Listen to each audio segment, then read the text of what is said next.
Bonjour tout le monde, Alexandre Parizeau pour l'épisode 8 du podcast La vie d'artiste. Aujourd'hui, c'est un autre épisode incroyable. On reçoit un nouvel artiste qui est complètement dans un autre style. C'est un artiste qui travaille le bois, mais comme je pense que vous avez jamais vu. C'est Jean-Christophe qui est la compagnie Essentia, qui est spécialisé dans j'ose dire des sculptures de bois, mais c'est pas tant de la sculpture, c'est du bois travaillé. Et il fait aussi des luminaires haut de gamme. C'est un épisode qui est vraiment incroyable. Je peux vous dire que si j'aurais un mot à dire de cette personne-là, c'est de s'inspirer du parcours qu'il a fait parce qu'il aurait pu facilement dire « Garde, j'arrête tout ». Mais non, il continue, il persiste, puis il a créé des œuvres incroyables. Donc, je vous souhaite un excellent épisode numéro 8 de La vie d'artiste. On va commencer ça. Jean-Christophe, content que tu sois ici, que tu as amené, j'aime t'appeler mon Robin des Bois. Tu fais des affaires complètement fous. Je dois t'avouer une affaire. À date, là tu es l'épisode, si je ne me trompe pas, 9. C'est la personne la plus difficile que j'ai eu de ne pas recevoir de l'information. Tu te souviens quand on était à l'événement 7 Sens? Ouais. Que Cerise avait organisé? C'était tough, là, parce que là, tu me contais tes affaires de luminaire, puis là, finalement, tu le trouvais pas. Hier, je l'ai vu, ton luminaire. C'était assez impressionnant. Merci. Tu m'as commencé à me demander comment tu passais le filage, puis tout, là-dedans, un petit tuyau. Veux-tu qu'on en parle? Ça devait être. Puis j'ai compris le prix aussi par la suite, parce que je t'ai vu... Moi, j'étais acier-monteur. Fait que je t'ai vu dans la plieuse plier chacune des petites feuilles, des entrefeuilles qui allaient sur des feuilles en bois. Ouais. Je t'ai vu souder. C'était quoi le matériel? C'était-tu du cuivre? C'était quoi? Ouais. C'est du cuivre, hein? Ouais, c'est ça. Je t'ai vu souder ça tranquillement. Écoute, c'est pété, il faut aller voir ça. C'est quoi déjà le nom d'artiste ou d'entreprise que tu as? Oui, c'est Essentia. Essentia, oui. Essentia, en fait, c'est une entreprise que j'ai développée qui représente toute ma créativité au niveau de l'éclairage. Okay. Jean-Christophe Artiste qui est plus au niveau des sculptures. OK. Puis tu as réussi à faire un pont entre les deux. Oui, exact. Donc, je fais vraiment un pont entre les deux au niveau des collaborations, whatever. Quand je veux présenter, mettons, des fois, j'intègre mes sculptures dans le système d'éclairage.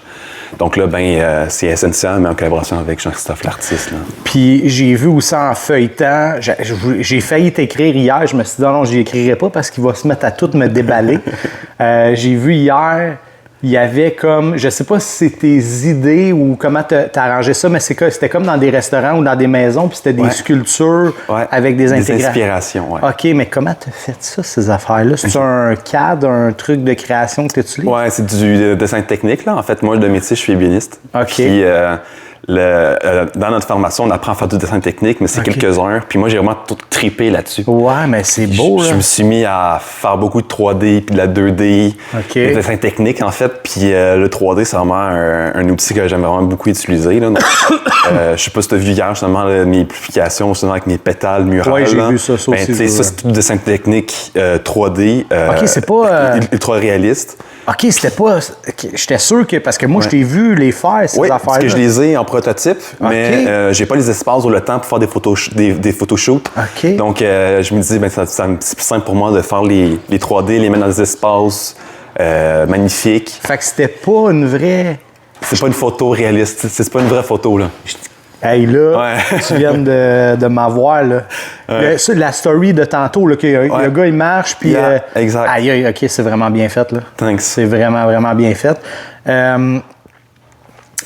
OK, on comprend un peu, là, on est au début du podcast, là, mais on comprend un peu le gars. Le gars est ébéniste, il aime le bois, mais c'est plus que juste aimer le bois, là. Tu es en relation directe avec. Je vais te reposer la question, puis je vous le dis, même s'il l'explique, c'est beaucoup plus compliqué que ça. Comment que tu réussis à torsader du bois, mettons, là, pour le commun des mortels? Rends-moi ça le plus simple possible. Moi, là, j'ai essayé d'y penser, là. Pas en tordant le bois, mais le concept, ça me faisait penser à pour les gens qui ont fait du skateboard, le multi-layer de bois. Parce que c'est de même que... Puis il faut aller voir ta page vraiment pour comprendre à quel point c'est fin, là. Ouais. Mais peux-tu me l'expliquer un petit peu rapidement comment tu fais? Yeah, of course. En gros, en ébénisterie, on apprend à plier le bois, mais avec 3 techniques général. En fait, ça s'appelle plier du bois. En fait, dans le jargon, c'est cintrer, donc cintrage. OK. Donc, tu as cintré dans la masse. Donc, tu viens couper une forme courbe dans une matière brute. Donc, sans la tordre, plutôt en la sculptant. Là. Exact. Donc, tu crées la courbe en enlevant la matière. OK. Tu as la deuxième qui est cintrer, lameller, coller, qui est ma technique. Donc, c'est plein de fines épaisseurs plus flexibles qu'on réussit à mettre dans des moules, mettons, pour avoir des formes cintrées. OK. Et par la suite, à la vapeur, on vient chauffer la pièce à travers dans des chambres d'étuveuses, qu'on appelle. Donc, c'est un mix de chaleur et d'humidité qui vient ramollir ce qu'on appelle le cristallin dans la fibre du bois, qui est le liant entre des fibres, qui fait que le bois est dense. Puis là, tu peux par la suite le travailler. Puis il y a des essences comme le frêne, qui est plus flexible, qui est vraiment le bois par excellence, si on veut. Donc, c'est du frêne, ça? Ça, c'est du cerisier d'Amérique. Cerisier d'Amérique. Ouais. Encore là, pour rendre ça plus simple encore, les gens qui ont été soit dans des hôtels haut de gamme ou des maisons vraiment haut de gamme, puis qu'il y a des cages d'escalier qui tournent, les garde-corps, les rampes, là, la main qu'on appelle. Oui, la main courante, là, la rampe. J'ai vu aussi, parce que moi, je t'ai demandé la première affaire, c'est-tu comme à vapeur, c'est trempé dans l'eau, chauffé, tu te tords? J'ai vu sur TikTok, même mon chum m'avait envoyé ça, puis je venais de faire le 700, puis je m'étais dit, je vais y demander. Ils ont inventé une machine un peu comme les chauffe-boulons, là. Ouais. En mécanique auto, c'est comme un anneau que tu mettais par-dessus le bois. J'imagine qu'il doit être déjà mouillé ou quelque chose comme ça. Puis il le chauffe, puis il le place au fur et à mesure qu'il avance avec ça. Fait que ça pourrait ressembler un peu à la technique dans le four. Là, exact. Mais ça fait partie de... Oui, là, on tombe dans la complexité, là, mais tu pourrais en pousser encore plus loin la technique. Là. Moi, en fait, ce que j'aime, c'est que moi, quand je suis sorti de l'école en ébénisterie, en finition de meubles, j'ai tout de suite tombé dans le marché high-end, donc vraiment haut de gamme, luxueux. J'ai travaillé pour des entreprises pour qui, entre autres dans l'ébénisterie familiale de Alain, Monsieur Fries. Ou que j'ai fait du mobilier haut de gamme pour Louis Vuitton, Chanel, Gucci, des présentoirs pour des montres haut de gamme, un peu comme style Rolex, des présentoirs à cigares qui valent des centaines de milliers de dollars. T'as-tu fait des boîtiers à champagne, des affaires de mais ça ressemble à ça, les boîtiers de montre. Puis... Ouais, mais non, nous, en fait, les présentoirs, c'est un meuble. Le meuble présentoir. Ouais, tout le mobilier des gros magasins high-end, États-Unis, Canada et je pense un peu l'Europe. Alain avait ça? C'était familial, là. C'était l'ébénisterie de son père initialement. Puis j'ai travaillé là-bas pendant un moment. J'ai fait de la finition de meubles. J'ai été ébéniste, helper ébéniste aussi pendant un certain temps.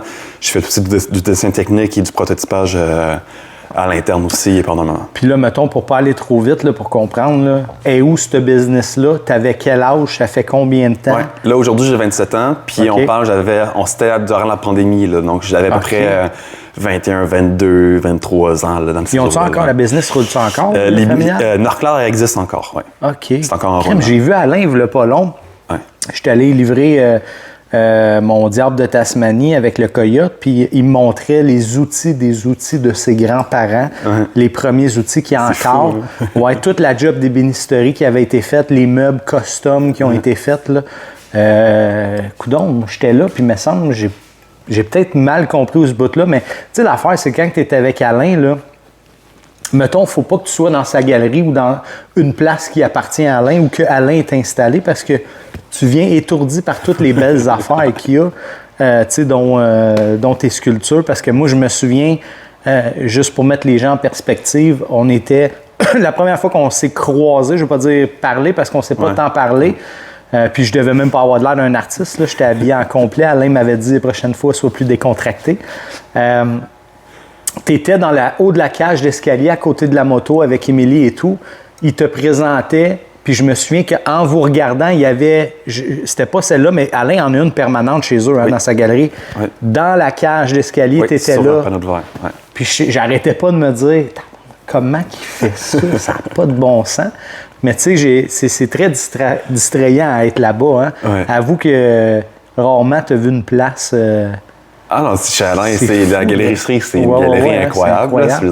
C'est unique. Là. T'as-tu beaucoup, toi, d'œuvres chez vous sur les murs? Ou non, tu sais, moi, j'ai pas encore la possibilité, parce que je vis en colocation, donc j'ai pas la possibilité d'afficher sur des murs des œuvres, des créations. C'est quelque chose que j'aimerais... Mais les colocs E ou colocs pas de E, Et il me semble. C'est pas gênant. Ils sont plus du genre à avoir des œuvres, des toiles chez Winners. OK, ben comme. J'essaie de les sensibiliser un peu, mais. Tu sais, des visions. L'affaire, pour vrai, 27, c'est jeune. Moi, j'ai commencé vraiment à être intégré à ça. Puis, tu sais, puis je veux pas dire, il y en a qui aiment ça super immaculé, mur blanc et tout. Je respecte tout le monde, mais tu sais, c'est un peu ça que j'ai expliqué dans un épisode. L'art, c'est comme du vin. Tu as du monde qui n'ont jamais bu de leur vie.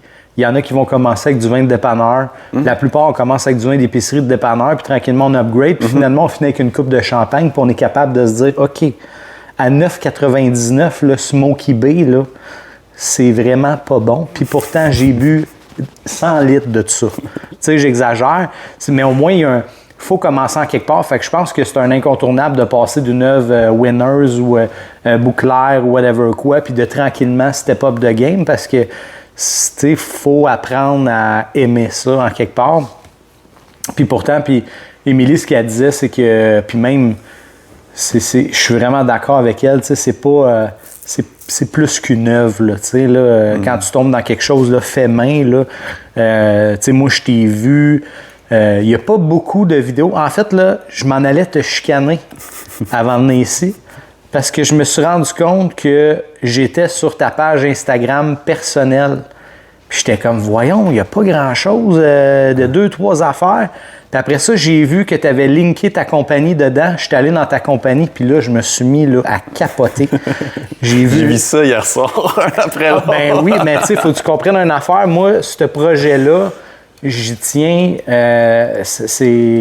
J'y tiens autant de ce que je fais en art, qui est mon métier, parce que j'ai eu un coup de foudre dans des conversations aussi banales que jaser sur un divan quand il y a 100 personnes dans la place. Puis tu sais-tu quoi, quand je te parlais, là, j'entendais plus personne. J'entendais juste moi puis toi qui se parlait. Tu me disais des affaires. J'étais comme, OK, non, faut se faire ça. Je veux faire vivre ça au monde. Tu as vu l'épisode de Laura en t'en venant. Avoue que ça t'a tiré une larme un peu. Hein? Incroyable. Tu la connais en plus. Ben, on la connaît toute. Tout le monde connaît Laura, mais... Avoue que tu la connaissais pas, hein? Pas autant que ça, pas avec autant de profondeur. Tu sais aussi, quand on se voit très souvent dans les soirées de réseautage, on se présente notre art et ainsi de suite. C'est pas nécessairement un temps où c'est propice nécessairement à aller avoir des discussions plus de profondeur comme tu as eu la chance d'avoir avec elle. Donc, tu sais, l'objectif principal, c'est de faire des épisodes de maximum 1 heure. Mais comment tu voulais que j'arrête à 1 heure? C'était impossible. Puis je sais que je vais me faire peut-être dire, tu sais, Alex, tes épisodes, c'est un peu long. Mais tu sais, en fait, là, moi, ce que j'aime d'un podcast, c'est que c'est pas une émission à la télé, que ça te prend un VHS comme dans le temps, puis l'enregistrer, pas le manquer ou aller sur l'écho pour l'écouter. Tu le pars, tu le repars quand tu veux. Tu as une règle de trajet à faire, elle te prend 15 minutes, écoute une demi-heure par jour. En 4 jours, tu vas écouter l'épisode au complet. Tu sais, je suis content du feedback. J'ai beaucoup d'artistes, même Laurent en parlait. Tu sais, artiste Wolf qui est complètement dans d'autres choses. Toi, tu es complètement dans d'autres choses. Je sais même plus si on peut appeler ça de la sculpture, Caroline, mais en tout cas, tu sais, c'est vraiment autre chose. Puis ces artistes-là suivent les artistes qui passent à l'épisode. Puis idéalement, il y a des collectionneurs qui vont se mettre là-dedans. Il y a du monde qui vont avoir de l'art de chez Winners puis de Bouclair qui vont commencer à s'intégrer là-dedans. Puis que le monde va se dire, tu sais, parce que j'ai vu... je pense que j'ai vu à partir de, c'est ça, à peu près dans 3005 en montant, tu peux avoir une œuvre qui ressemble à peu près. Oui, mais on peut. J'ai vu des affaires à 56 000. Oui, exact, c'est ça. C'est selon. Ça. Là, non, mais mettons, là, je suis intéressé par ceux-là que je sais que tu me dis que c'était à vendre, mais c'était pas à vendre. Mais tu sais, mettons, quelque chose qui serait dans cette grandeur-là, on peut s'attendre à quoi? Puis en passant, je vais juste le montrer. Laura, j'ai retenu ton conseil. Donc, juste vous montrer, là, ça a l'air super lourd, mais c'est hyper léger. Puis, tu sais, l'affaire, là, c'est que quelqu'un pourrait dire, ah, hey, c'est ceux-là qui sont aimantés? Ah, tabarnane, OK, c'est vraiment bien fait. Derrière, caché, c'est aimanté. Est-ce que je pourrais, mettons, l'accoter sur mon frigidaire et il tiendrait? Ou ça prend l'autre pièce qui reçoit l'élément? OK, fait qu'il y a un autre système d'accrochage au mur aimanté. Je pense que c'est la surface de frigidaire qui fait que ça va être trop glissant. Là. Moi, je mets des espèces de rubber sur mes... Mais y a-tu un aimant sur l'autre kit aussi? Non, c'est juste du métal. OK, fait ça, là, c'est brillant, ça.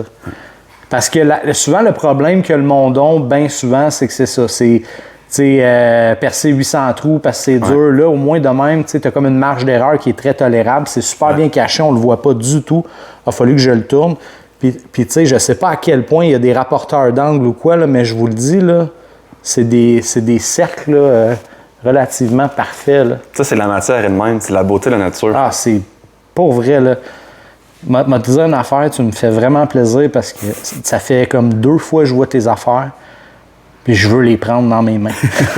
Puis là, je suis vraiment content, je peux y toucher. Puis je suis impressionné de la légèreté. Puis c'est beau, c'est vraiment beau, pour vrai. Là. Puis moi, je t'ai vu travailler là, avec le petit Dremel là, pour peaufiner tous tes angles. Je suis content parce que c'est encore mieux que ce que je pensais. Ma conjointe, hier, elle m'a dit, elle dit, tu diras à Jean-Christophe... c'est toi qui as fait le lit, c'est toi qui as fait le meuble. Puis j'ai dit, tu sais, tu vas pas commencer à dire à Hercule que tu livres 20 livres. Là. C'est pas... c'est peut-être pas la bonne personne. Ouais. Non, mais tu comprends ce que je veux dire? C'est, mettons, t'es assis. Moi, j'aime le bois, j'aime travailler le bois, mais... Puis le pire, c'est que je me fais souvent dire que je suis patient, là, mais ouf! Quand je t'ai vu, là, avec tout ton setup, là, j'ai fait moins, hein? Je pense que c'est une qualité requise d'être patient quand tu fais de l'art, mais ça, c'est... La patience, ça vient avec la passion. Hey. Je pense que ta capacité, à ton niveau ou ton intensité de patience vient à ton intensité de ta passion. Ouais. Puis c'est juste ça. Moi, quand je crée des œuvres, ça venait en premier lieu de... j'étais genre, Colin, on travaille pour des magasins ultra high-end, donc du monde les glorifie presque. Ouais. Puis on n'est même pas capable de te pousser tant. Il n'y a aucune passion là-dedans, c'est en chaîne. Oui, mais c'est plus dans l'optique de la matière. Il n'y a pas tant de challenger. On ne la met pas tant en valeur à travers un produit ou à travers les concepts. Là, mon but, c'était de valoriser la matière, puis de la challenger au maximum, puis de challenger la gravité et la loi de la physique. C'était littéralement ça. Oui, mission accomplie. Puis par la suite, c'était aussi d'avoir un look final où qu'on vient nourrir cet esprit de douceur, de paix intérieur, après le gros brouhaha, les gros bruits de la journée, à travers le, pour n'importe qui, on vit toutes des grandes journées challengeantes, ben, t-shirt, ben, mais il reste que je veux que quand on rentre à la maison, quand on rentre dans une pièce, dans un espace, quand on les voit en simple regard, ça nous interpelle de prendre un moment de ralentir, de prendre du temps pour soi, de vivre intérieurement cet esprit de douceur, de paix, puis c'est nourri par l'amour, de bienveillance, tout ça. Là. Puis tu sais, on le sent, puis il y a 2 affaires que je veux dire. Premièrement, ce type d'œuvre-là, quand on le voit comme, mettons, celle-là, exemple, celle-ci, on peut, je ne sais pas si on va le voir avec la caméra, mais avec la lumière qui est projetée, l'ombrage fait que l'œuvre, étant très, très, très 3D, évolue dans le temps et dans la journée selon la luminosité, selon les saisons. Fait qu'il y a quelque chose que, tu sais, moi j'essaie beaucoup de faire ça. Tu as vu ce que je fais, c'est que j'aime le concept d'une image, sauf que si on peut la rendre encore plus vivante, donc en rajoutant du 3D, on a de l'évolution de même au niveau du jeu de lumière. J'essaie d'amener de la fonctionnalité, des affaires comme ça. Fait que je trouve que, puis tu sais, c'est moi qui l'ai fait, celle-là. Puis à toi, le soir, là, à remplir de lumière la pièce, c'est vraiment hot. Des fois, je la regarde puis je vois des affaires que j'avais même pas vues, tu sais, comme la profondeur de l'œil puis tout. En tout cas, avoir une œuvre de même, je pense que ça donnerait le même feeling. Puis je trouvais ça cool parce que moi, dans ma tête, j'avais vu sur un mur. Après ça, à l'événement 700, c'était sur une table. Je trouvais que... Tu sais, je verrais ça là, dans une salle de bain, pas loin du bain. Si tu as un walk-in ou quoi que ce soit, sur une table de cuisine, ça serait beau. Tout à fait. Après ça, j'ai vu le luminaire. J'ai fait tabarnak, le luminaire, toi, je veux ça. Là, c'était complètement fou. J'ai décroché au prix, je t'avouerai. Je dis pas que ça vaut pas ça. Je pense que ça le vaut. C'est juste que c'est pas pour monsieur, madame, tout le monde. Non. Mais je suis content de voir que... Puis c'est un peu ce que je parlais avec Laura et d'autres artistes.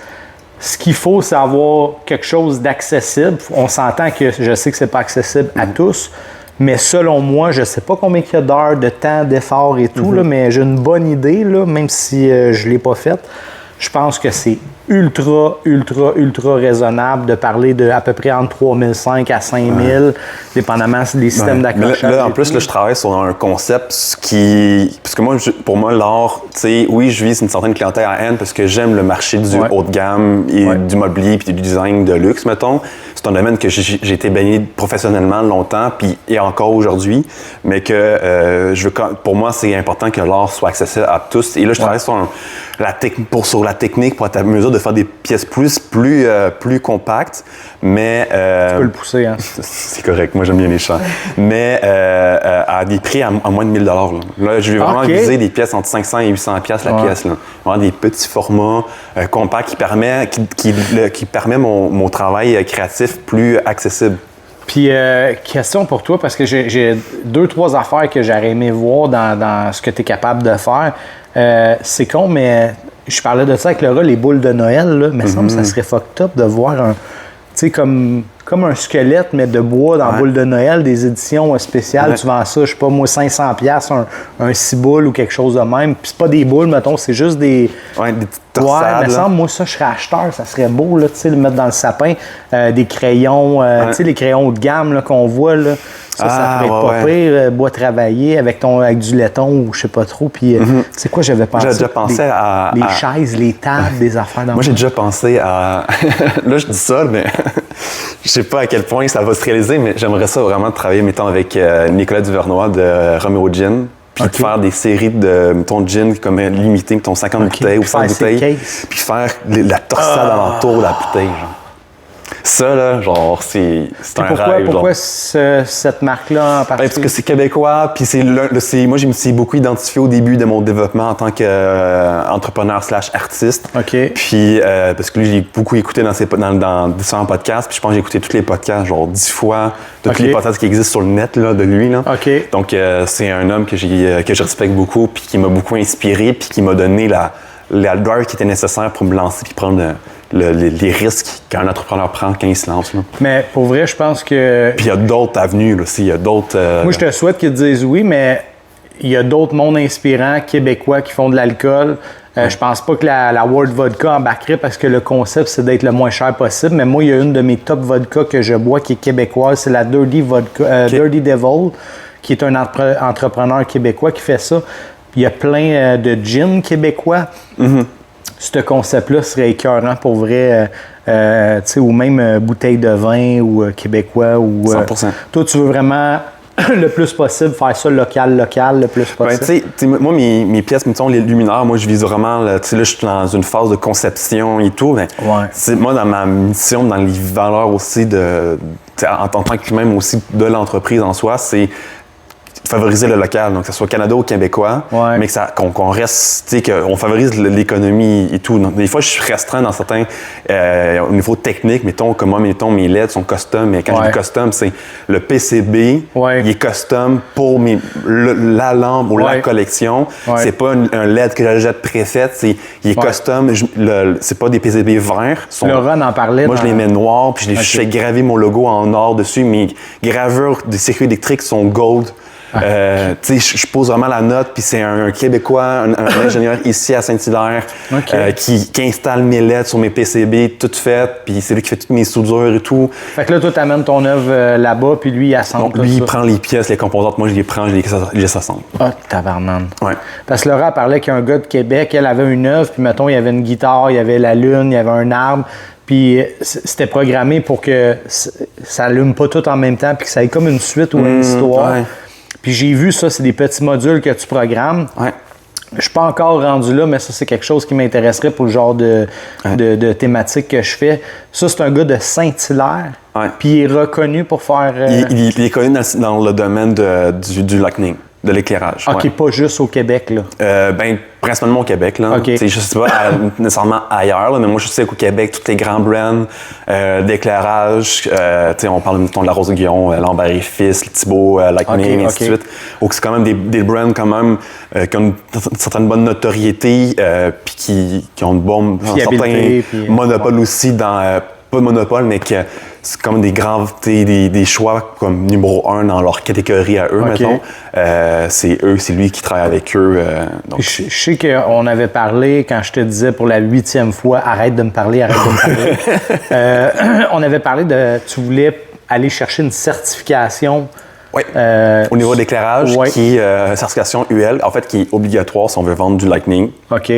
Mais qu'on veut vendre des pièces avec de l'éclairage. Fait que si je veux vendre un œuvre avec un éclairage, techniquement... Oui, à part si tu achètes un système fait pour l'intégrer qui est déjà certifié. Là, c'est correct. OK. Fait que moi, c'est la marque Govee, préfaite tout. Exact. Puis là, tu joues pas pour l'électronique, c'est juste du plug and play, puis ils sont tous faits pour fonctionner ensemble, c'est correct. OK. Fait que là, je commence à comprendre pourquoi Laura, elle a tiré à la plug là-dessus, parce qu'elle, c'était ça le nerf de la guerre. Puis, tu sais, moi, ce que j'y expliquais, c'est que, tu sais, mettons, elle, ses LED étaient à l'arrière. Fait que je me dis, tu sais, il faut que tu sois une malfoie pour retourner une œuvre quand tu as juste à l'enlever puis réinstaller un kit. Là, c'est pas. Mais là, elle m'expliquait, c'était le gars de Québec, c'était des modules faits à la main, nanana. OK, je comprends. Fait que quand c'est déjà pré-certifié, tu n'as pas de problème. Mais quand tu commences à faire ton custom, j'imagine, risque de feu, fiabilité, ainsi de suite. Fait que toi, il faut aller chercher ta certification. Exact. Mais en fait, pour tout le monde qui veut faire du custom, donc, on part de rien, puis qu'on intègre, là, tu fais tes propres soudures, puis tout. Tu es obligé de certifier légalement pour pouvoir vendre un produit au Canada. Mais là, ça veut-tu dire que pièce par pièce, tu vas falloir que tu les fasses certifier une par une? C'est l'assemblage, le tout. Non, mais je te donne un exemple. Mettons, tu fais un luminaire. Mais une collection, mais en fait, moi, mettons, je fais une collection, mettons... Mais il faut tout le temps te reprendre le même kit. Oui, c'est le même concept. Mettons, je fais une collection, c'est le même luminaire avec des variantes, mettons, mais que c'est le même schéma électrique, mettons. Il n'y a pas une branche de plus ou une feuille de plus, là. Si tu rajoutes des feuilles, il va falloir que tu refasses. Oui, exact. OK. Oui, mais en fait, c'est aussi simple que c'est la couleur de LED. Je vends juste du 2500, puis je donne à du 2700. Faut que tu refasses que je refasse certifier. Tabarnak, OK. Si je l'ai fait certifier avec un concept X, Y, Z, puis que là, mon power supply, c'est plus X, c'est un power supply Y, il faut le refaire certifier. Ton fournisseur de pièces change. Tes soudures sont plus en or, sont en... Peu importe. Il y a un micro-détail. Faut que tu refasses certifier. OK. Il y a une certaine rigueur à avoir. Puis l'affaire, ce que le monde ne savent pas, c'est que faire certifier, c'est excessivement cher. Là. Puis là, quand on dit cher, c'est pas... non, c'est ça, c'est cher. C'est entre 6 et 100 000. Puis ils font des tests dessus, ils risquent de l'endommager. Puis, ils pètent ton luminaire, là. Ils le découpent. OK, fait que c'est comme moi, j'étais dans l'auto, c'est comme un crash test. Exact, c'est pareil. Le luminaire, tu le recevras pas, puis tu peux pas le revendre après. Fait que ton affaire à 56 000, il faut que tu amènes ça là-bas, ils vont tout te le péter, il faut t'en faire quand c'est des pièces uniques, parce que là, je suis vraiment dans le processus de bien comprendre ce domaine-là, parce que là, je suis en train de sortir une collection complète. OK. Puis là, je me dis, avant de mettre encore des heures là-dessus, on va voir comment ça fonctionne. Ouais. Puis tu sais, Puis c'est pas dénigrant que je dis ça, là, c'est très positif. T'es comme un bébé là-dedans, là, parce qu'on n'oublie pas le début de l'histoire. Je suis un là-dedans. T'as commencé en pandémie, tu sors des affaires de même. Pandémie, ça fait quoi, 4 ans? En 4 ans, là, c'est fou, là. Allez voir le luminaire. OK, ça, c'est un autre game, là. Le luminaire, c'est le mot premier. Non, mais ce que je veux dire, c'est que c'est fulgurant la vitesse que t'as... Tu sais, il fallait y penser, là, le truc d'aimant en arrière, puis tout, là. Puis, tu sais, là, j'ai hâte de voir ce qui va arriver avec les genres de pétales, là. Oui. Tu sais, c'est intéressant, là. Ouais. Ça, c'est vraiment hâte de poursuivre ça. Là, j'ai mon prototype il est dans mon garage, là. Faut que je continue à travailler dessus, mais j'ai des grosses journées, là. Donc, c'est difficile des fois de... Parce que moi, je vis pas encore de mon art nécessairement. Tu travailles, c'est ça? Je travaille. Moi, en fait, je suis installateur d'escalier, donc... Haut de gamme, j'imagine? Ben pas nécessairement, mais tu sais, c'est très large. Mais tu sais, autant que, moi, mes journées, ils commencent je travaille à partir de 8 heures, mais je peux finir, hier, j'ai fini. Jusqu'à temps que l'escalier soit monté. Genre 6-7 heures des fois. Là, donc, OK. Je peux vraiment finir temps. Donc, des fois, quand j'arrive chez nous, installer des escaliers, c'est très, très, très exigeant physiquement. Donc, quand je veux faire des trucs, c'est physique encore, des fois, c'est... Il y a des moments où des fois je fais juste comme OK, je me force à. C'est un coup de pied dans le cul. Littéralement, j'ai pas le choix. Sinon, je suis pas capable de sortir des pièces. Non, puis c'est un peu ce que je parlais avec Anité, artiste, qui elle disait que c'est beaucoup de temps, beaucoup de la job, puis tout. Pour vrai, ça écœure nous autres, notre problème, puis toi aussi, parce qu'il faut tout tu nettoies, tu enlèves la poussière avant de vernir ou quoi que ce soit. Tu sais, moi, juste sortir mon stock, là, c'est 15-20 minutes, puis le resserrer, c'est 15-20 minutes. Fait qu'en partant, je perds quasiment 1 heure. J'ai rien fait. Fait que, tu sais, c'est tough de dire, je vais descendre en bas pour 1h30, 2 heures, puis te dire que je vais avoir un rendement de... Ouais, exact. Versus, tu commences à 8 le matin, puis tu finis à 6 le soir, ben là, c'est rentable comme journée. Je voulais savoir, est-ce que tu aimerais dire un merci en particulier à une personne que j'ai compris qui te prête son atelier pour travailler, généreux? T'es vraiment gentil de... Ben non, mais c'est parce que quand tu me dis ça, j'ai fait, ce gars-là, là, il croit en toi. Ce gars-là ou cette fille-là, je me souviens pas, c'est un gars. Christophe. Ouais, Christophe. Merci, Christophe, de permettre ce Christophe talent. Guérino, qui est un ancien... Moi, en fait, je vivais... quand je vivais chez mes parents, puis quand j'étais plus jeune, on vit sur une coopérative. Mon père vit encore là. Qu'est-ce que ça veut dire, coopérative? C'est une rue, si tu veux, privée. Là. C'est la première coopérative au Québec. OK. Puis c'était aussi vieux, je pense que c'est même plus vieux que Boucherville. Mais je comprends pas, coopérative, c'est que genre la ville rentre pas là, genre? Ouais, ça appartient, c'est privé. Ça OK. appartient pas à la ville, à part la rue, là. Fait que la ville vient pas déneiger, les vidanges viennent pas là-dedans, faut que vous amenez tout au bord de la rue. Non, la rue appartient à la ville, mais tout le reste, OK. c'est nous qui gérons. On a une piscine, mais c'est nous qu'on gère la piscine. C'est un peu comme à Rosemère, il y a une gate, là, puis ils peuvent même pas. Puis il y a comme une trentaine de maisons, mettons, là-dedans. Ouais, nous, on n'a pas une quarantaine de maisons, mais. OK, fait que tes parents sont aisés, on s'entend? Mon père. OK. Ma mère, elle ne travaille pas. OK. Ouais. Ben. Mon père travaille dans le domaine minier, donc. C'est une équipe. C'est une équipe. Oui. Parce que ton père sans ta mère, il n'est rien. Et même chose pour moi. Exact. Donc, ça fait raison. ils sont aisés, parfait. Oui. Donc, tu as été gâté de ce côté-là, parfait. Effectivement. Mais en même temps, aisés, mais en même temps, leur aisé a permis d'avoir 5 enfants. Ils ont travaillé, puis ta mère a s'en puis OK. Exact. Donc, fait que t'as combien de frères, combien de sœurs? J'ai 4 sœurs. Donc, j'ai 3 sœurs plus vieilles, puis j'ai une petite sœur. Le siège de toilette est baissé, s'il vous plaît. OK, Tout le temps. Fait que là, toi, t'as 3 plus vieilles puis une plus jeune. OK, fait que t'es l'avant-dernier. Ouais, j'étais le dernier pendant un moment. Question puis pour 10 ans toi. plus tard, j'ai une petite sœur qui est arrivée. Ils vous nourrissaient à quoi pour être grande même? Je suis seul. Hein. OK, ben c'était ma prochaine question. Tu fais combien pour le fond? Je fais 6 pieds 5. C'est ça, parce que je disais à ma blonde, j'étais comme ça. Tu sais, moi, je fais pas 6 pieds, je fais 5 et 10 et demi, mettons, dépendamment des souliers.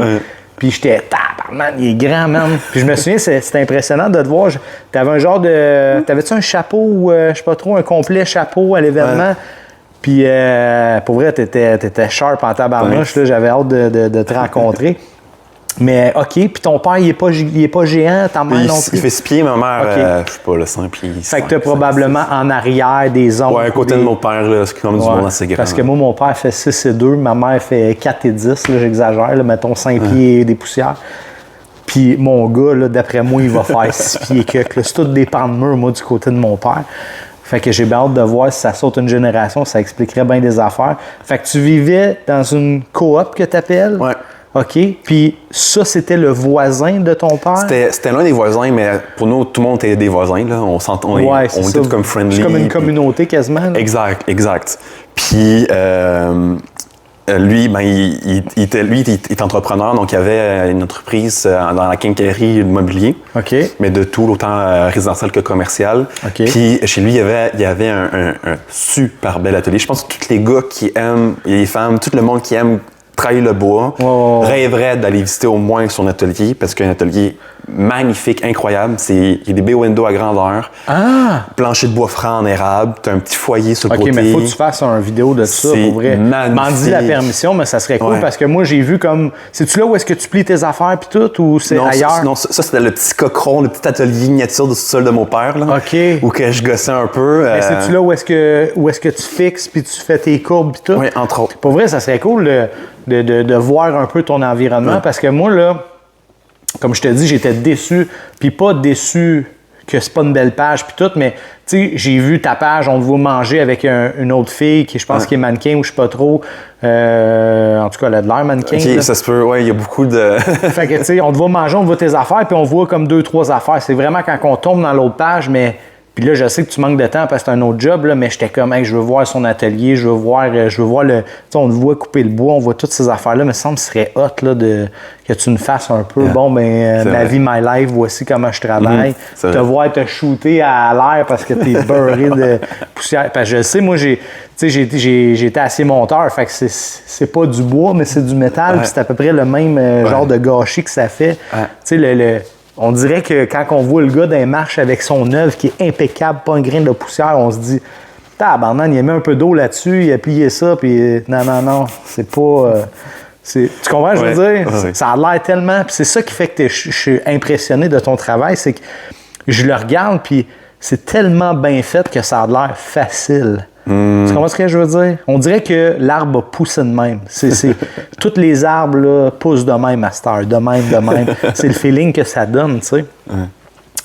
Fait que ce voisin-là, comment c'est arrivé qu'il a dit « Jean-Christophe, vas-y, sers-toi de mon investissement durement gagné, crée ta vie. Pourquoi toi puis pas un autre? » Comment c'est arrivé, ce plug-là? Là? Moi, quand on a commencé à habiter là, j'avais à peu près début 10 ans, 10, 11 ans à peu près. OK. Et rapidement, très jeune, moi, mon père m'a beaucoup appris à travailler physiquement, puis tu sais, à entretenir la maison, blablabla. Tu sais, il m'a appris très jeune à entretenir un char, changer les roues, faire changement d'huile, gosser ses trucs. T'es le seul gars.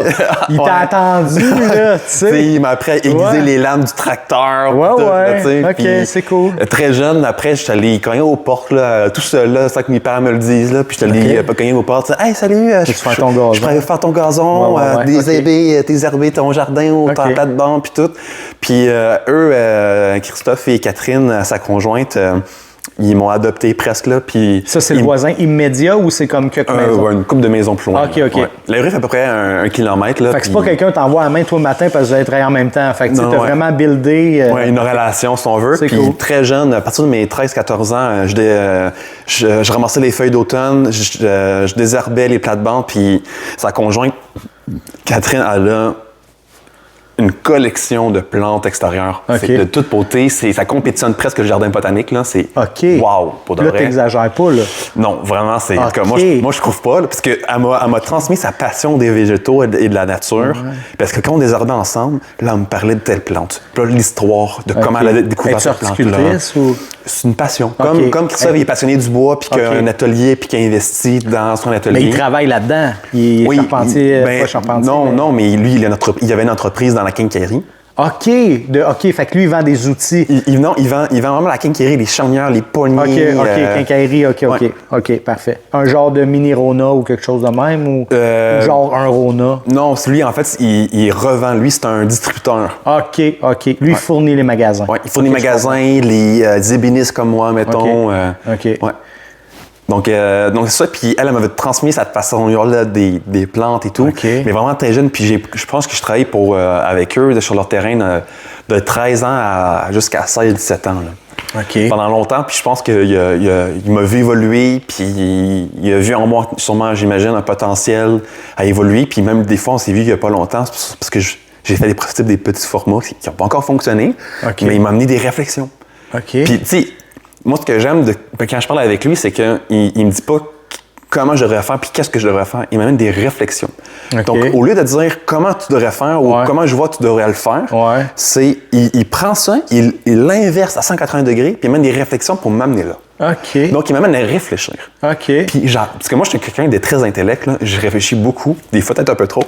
Puis ça m'amène à vraiment réfléchir et tout, puis à me ramener en question, à me remettre en question sur mes méthodes, puis comment je pourrais mieux faire. Peut-être que ma méthode, finalement, c'est pas tant bon. Puis je pourrais aller peut-être... Ou elle évolue, ou elle est bonne, mais exact. Elle évolue, Donc, il m'a amené des réflexions et tout. Donc là, je fais « Ah ouais! » Puis il m'a amené des réflexions. J'étais genre « Oh my God! » Là, j'étais flabbergasté avec les réflexions qu'il m'a amené. J'étais genre « Puis genre quoi, maintenant? Mais c'est des réflexions techniques, tu sais. Donc, genre « Ah, mais tu préfères un gabarit. » Puis ton gabarit, tu utilises une autre technique qui est l'étuve. Donc, tu fais chauffer, mouiller ton bois. Puis là, fait que le gars, il connaît ça aussi. Oui, parce qu'il il me donnait ses catalogues de woodworker qui Canada anglais, là, surtout que le monde consommait ces produits-là. Puis lui, il les lisait, puis il m'y redonnait après, tu sais. Fait que là, toi, tu peux voir les nouvelles technologies en termes d'outils. Fait que ce gars-là, il sait-tu... C'est quoi déjà son nom? Christophe. Christophe, il réalise-tu à quel point que t'as probablement... Il t'a... amené dans une voie... En tout cas, moi, j'espère que tu vas perdurer longtemps là-dedans, mais réalises-tu que c'est un homme qui a peut-être changé ta vie pour longtemps, que sans l'avoir croisé, tu serais pas... c'est ça. Parce que je comprends que tu travailles dans le bois puis tout, mais là, il a amené ça, il t'a amené dans un autre next level, il t'aide. Ouais. Je veux pas l'appeler Dieu, là, mais on dirait... mes enfants, ceci sont les outils. Ceci est mon corps, mangez-le, buvez. C'est une norme généreuse, incroyable. Puis c'est sûr que c'est une norme que dans mon parcours de vie a sûrement été appelée ou amenée à la faire évoluer puis à l'influencer. Mais il a vu, je pense, en amont mon talent, parce qu'en amont, moi, en fait, je suis dyslexique, dyspraxique d'orthographie, j'ai le trouble hémisphère gauche et droit du cerveau, puis j'ai un HPI, puis j'ai un TDAH. En tout cas, c'est plein d'étiquettes. Donc, à l'école, c'était c'est pour ça que je l'aime depuis le début. OK. À l'école, c'était très difficile pour moi l'apprentissage, jusqu'à ce qu'on mette dans des classes où on est moins pour aider justement l'enseignant à nous aider. Asti, on est toute la gang. Un peu cassé, là. Toute la gang, je te dis. Moi aussi, je me suis ramassé dans une classe de TDAH, là, de fucked up, puis je les salue, je les aime, ce monde-là. Ça a été fantastique. Mais c'est la preuve que c'est pas parce que tu es différent ou que tu as un parcours plus difficile que tu peux pas réussir. Mais Colin, vous me choquez toutes. À chaque fois que j'en reçois un, ils me sortent une affaire de moi, je suis dysplasique de ci, de ça. J'ai parlé à un là, qui me dit je suis blind color. OK. Colorblind. Okay, il voit pas les couleurs. Oui, OK. Hey, tu sais-tu que c'est fucked up, ça, là? Fait que... Puis il peint, là? Non, c'est d'autres choses. J'en dirai pas trop parce que j'aimerais le recevoir, mais... OK, continue. Fait que... Puis moi, j'étais allé à Polybelle, durant mon secondaire. Qui es-tu dans une classe spécialisée aussi? Oui, il y avait des classes... Anciennement, je pense qu'ils n'en font plus, mais bref. Puis, à un moment donné, moi... je pouvais plus rester là parce qu'il plafonnait pour m'aider. Puis moi, j'étais allé à une autre école à la Boucherville. Pourquoi il plafonnait? C'était quoi le problème? Parce que selon ton âge et ton niveau scolaire, faisait en sorte qu'eux n'étaient plus en mesure de pouvoir me garder selon des trucs que je ne pourrais plus vraiment t'expliquer. Mais moi, j'étais allé à l'Impact. Mais tu étais en retard de combien de temps? Moi, mettons, j'étais en secondaire 2, mettons, là, puis je faisais encore du 6e année primaire. Là. Moi, j'étais en secondaire. J'ai doublé ma 2e année. Puis mon secondaire 2. Ouais. Puis là, après ça, je me suis ramassé, on appelait ça s'appelait DP3, secondaire 3, débile profond 3. Nous autres, on appelait ça une classe fermée, je te jure. Là. Puis le monde, je sais que je vais me faire dire, ben non, c'est impossible. Je te dis, il y avait des balles de tennis en dessous des chaises, les bureaux étaient boltés à terre. C'était censé d'être... tout du monde à troubles violents puis des affaires. Puis moi, c'était pas pour la violence parce que moi, j'étais le clown, j'écoutais pas, puis des ci, puis des ça.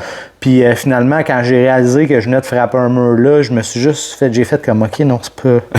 j'ai pas rapport là, moi. J'étais dans une classe normale. J'étais en sport intensif, option basket.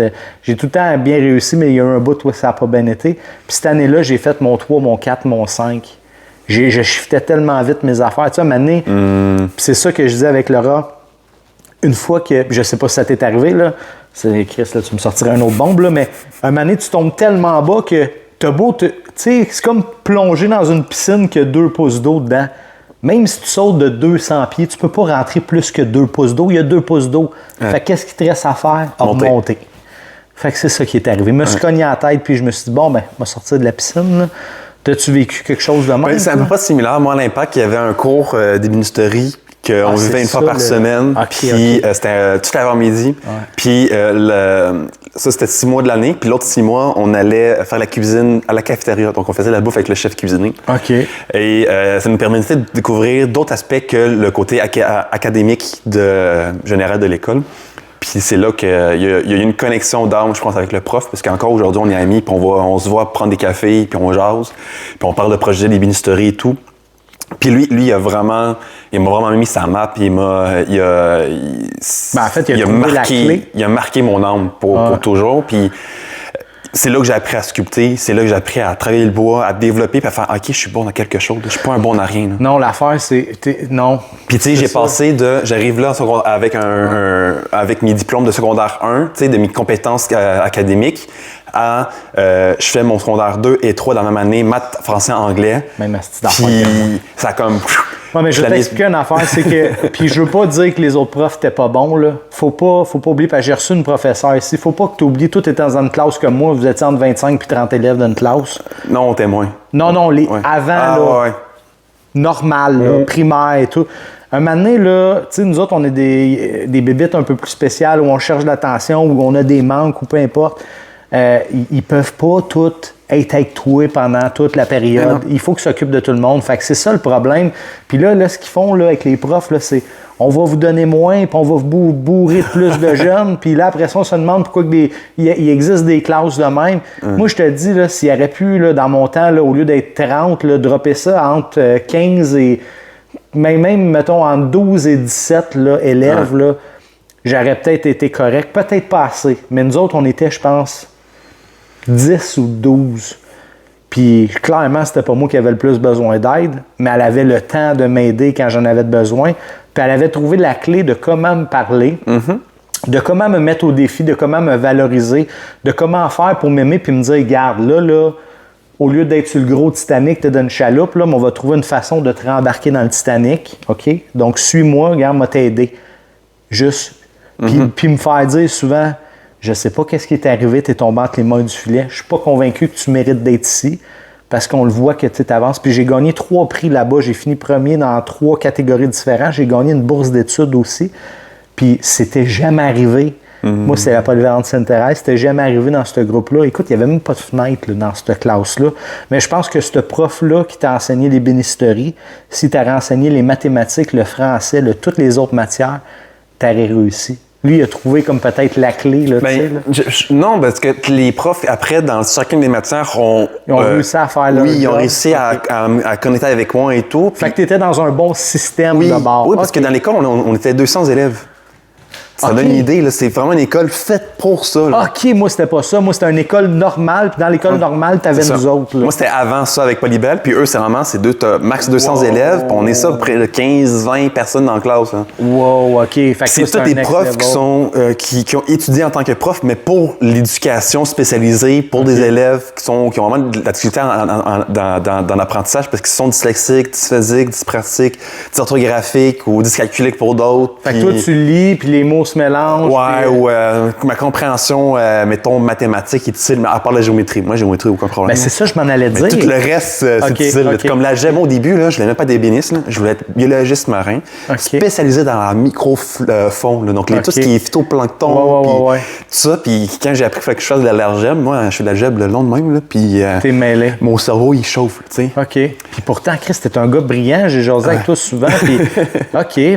Puis tu sais... Puis encore là, tu sais, souvent, moi, je vais prendre l'inverse. Moi, on n'était pas pauvres, puis on n'était pas riches. Tu sais, mettons, on était dans la classe moyenne. Toi, de ce que je comprends, tu étais dans la classe au-dessus de la moyenne. Non, du tout. On était bien. Tu sais, calcul, mettons, là, tu fais, je sais pas moi, 180, 200 000 par année, là, mais que tu as 5 enfants. Ah, ouais. Tu comprends? OK, ouais, je comprends. Tu sais, as 5 enfants, puis là, il faut que tu payes des sports à tes 5 enfants ou qu'il faut que tu gères tout ça. Ça revient au même que le couple qui fait 70 000 par année, mais qui ont 2 enfants, le ratio, il revient au même. Je comprends. OK.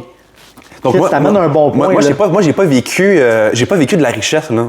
Ou, de l'opulence. Je vais te poser une autre question. Tu sais, mon père roulait en Dodge Caravan, puis c'était tout, là. OK. J'ai pas connu la Porsche, là. Moi, je la veux, la Porsche, c'est un show, là. Mais c'est pas... J'ai pas vécu dans, tu sais, oui, la maison dans laquelle j'ai vécu, tu sais, j'ai jamais manqué de rien. Mes parents, ils voulaient se permettre d'avoir une terre boisée, puis tout. On a vécu dedans aussi. Fait que je comprends le fait que, étant donné que vous étiez nombreux, beaucoup de bouches à nourrir, ta mère reste à la maison pour s'occuper des enfants, donc un salaire de moins qui rentre, ton père travaille le double. Ça fait en sorte que ça revient à quelqu'un qui n'a pas d'enfant puis il gagne 80 000 par année. À quel point c'était tant riche, dans le sens que moi, mon père, je me rappelle quand j'étais jeune, là, en 10 et 15 ans, là, mon père, je pouvais le voir un week-end là, sur 2 mois. Là, parce qu'il était 2 mois dans le nord en train de travailler puis bûcher. C'était ma mère. C'était les mines, lui, ou c'était quoi? Les mines, tout ce qui était Fondemel, Val d'Or. Fait qu'il a sûrement connu mon grand-père. Moi, il était propriétaire de terre en Abitibi-Témiscamingue, puis les mines à Val d'Or. Lui, qu'est-ce qu'il faisait au juste? Lui, il gérait les projets, donc toute la construction des usines sur place, sur les chantiers. OK. Hey, tabarnak, c'est intéressant. On va prendre une petite pause. Moi, je suis à sèche. On va juste se faire un petit refresh, s'assurer qu'on couvre tout. Un autre podcast que... wow. C'est ça, c'est bon. Je sais pas si c'est celui de Laura qui t'a permis de me sortir des affaires, mais wow, je commence à avoir un fil conducteur. C'est ce que je disais à Laura, c'est que j'avais peur qu'après épisode 5, que ça commence à devenir redondant parce que, tu sais, il y a les questions similaires, mais c'est jamais les mêmes réponses. Non, parce que le parcours de vie de chaque humain est unique et différent. Ouais, mais l'affaire, c'est que je m'attendais à ce que tu aies quelque chose de différent étant donné que tu travailles le bois. Je m'attendais à quelque chose de différent. L'autre est dans le street art. Mais tu sais, d'un artiste peintre à un artiste peintre, je me suis dit, le mien, celui de Laura, celui d'artiste qui, celui d'Émilie, ça va se ressembler. Zéro pin bar. Fait que sur ça, on prend une pause et on revient. Le reste risque d'être intéressant, restez là. On est actuellement en pause, donc je tiens à remercier Pep2Go qui sponsorise 10 épisodes, qui offre à chacun des invités qui vient ici 4 collations, donc 4 saveurs différentes de saucisson haut de gamme. Et aussi, commandite, le défi Pep2Go qui est le saucisson au Ghost Pepper, qui est une échelle de 9 sur 10, qui est extrêmement intense. Vous allez voir si Jean-Christophe a réussi à le faire. Je vous le dis, ça vaut la peine. Et bien sûr, le Patreon Vie d'artiste podcast, c'est seulement 5$ par mois. Ça l'aide à rendre ce projet-là sur les vidéos et en audio aussi sur Spotify. Merci beaucoup parce que là, on a vu un bel achalandage. On en a quelques-uns encore cette semaine qui se sont abonnés. Merci, ça m'aide énormément. Pour ceux qui écoutent cet épisode-là, je vous le dis, la partie 2 est incroyable. Jean-Christophe est super généreux de ce qu'il offre comme information parce qu'il y a des choses vraiment très personnelles à lui. Donc, sans plus tarder, on s'en va à la partie 2 du podcast La vie d'artiste avec Jean-Christophe. Non, je comprends que t'es passionné. Puis... Ben non, mais c'est juste que si j'aurais pu avoir ma caméra la dernière fois, je t'aurais dit, écoute, là, t'es là, parce que on est revenu en passant. On avait une contrainte la première vraie fois qu'on s'est vu, parce que c'était la deuxième fois techniquement. Je voulais le faire là, le podcast. Là, j'étais prête là. Je me suis dit, OK, ça va être bon, mais là, je pouvais pas le faire. Il y avait quoi? 100 quelques personnes, certains là-dedans. Ouais, facile. Fait que c'était un petit peu trop pour pouvoir faire ça et bruyant.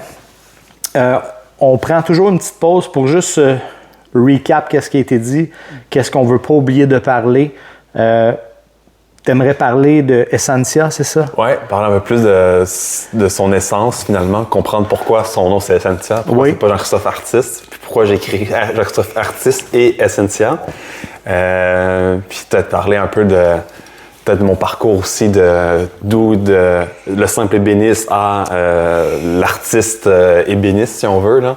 Mais oui, Essentia, dans les grandes lignes, en gros, c'est... Essentia, pourquoi? Parce que c'est essence en latin, qui est l'essence même de la langue française. Donc, c'est revenir au point zéro, à l'origine de toute chose, comprendre l'intention de toute chose.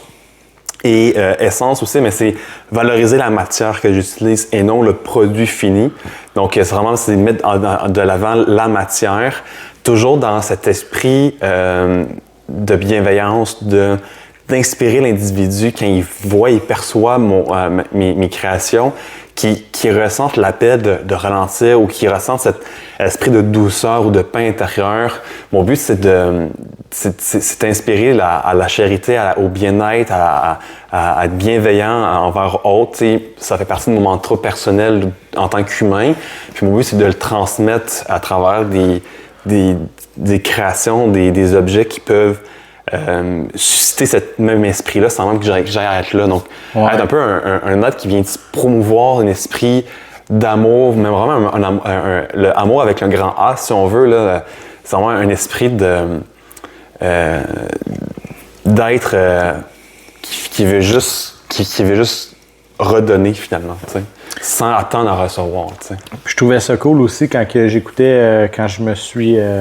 je pourrais dire éclater ton Instagram, parce que je l'ai fait au complet. Tu avais une vidéo aussi que c'est comme dans la forêt, puis tout, puis on entend quelqu'un parler, puis t'expliques sensiblement ça, puis ça semblait... Puis tu fais juste confirmer que c'est vraiment honnête là, de ce que tu dis, c'est que c'était vraiment ça le pitch de pourquoi le starter de faire ça, mais... moi, quand j'avais compris le nom de la business, je pensais que c'était essence pour essence, le bois, tu sais. Mais c'est ça, c'est que ça a plus qu'une dimension. Là. Tout à fait. Puis est-ce que ça t'a apporté, Je veux savoir, c'est quoi le feeling que tu as eu quand tu as trouvé le nom, t'as-tu des cartes d'affaires? Oui. Quand tu as reçu tes cartes d'affaires puis tu as vu le résultat, parce que le logo, pour vrai, il est vraiment super bien représentatif de ta business. Tu t'es-tu senti fier? T'as-tu eu peur?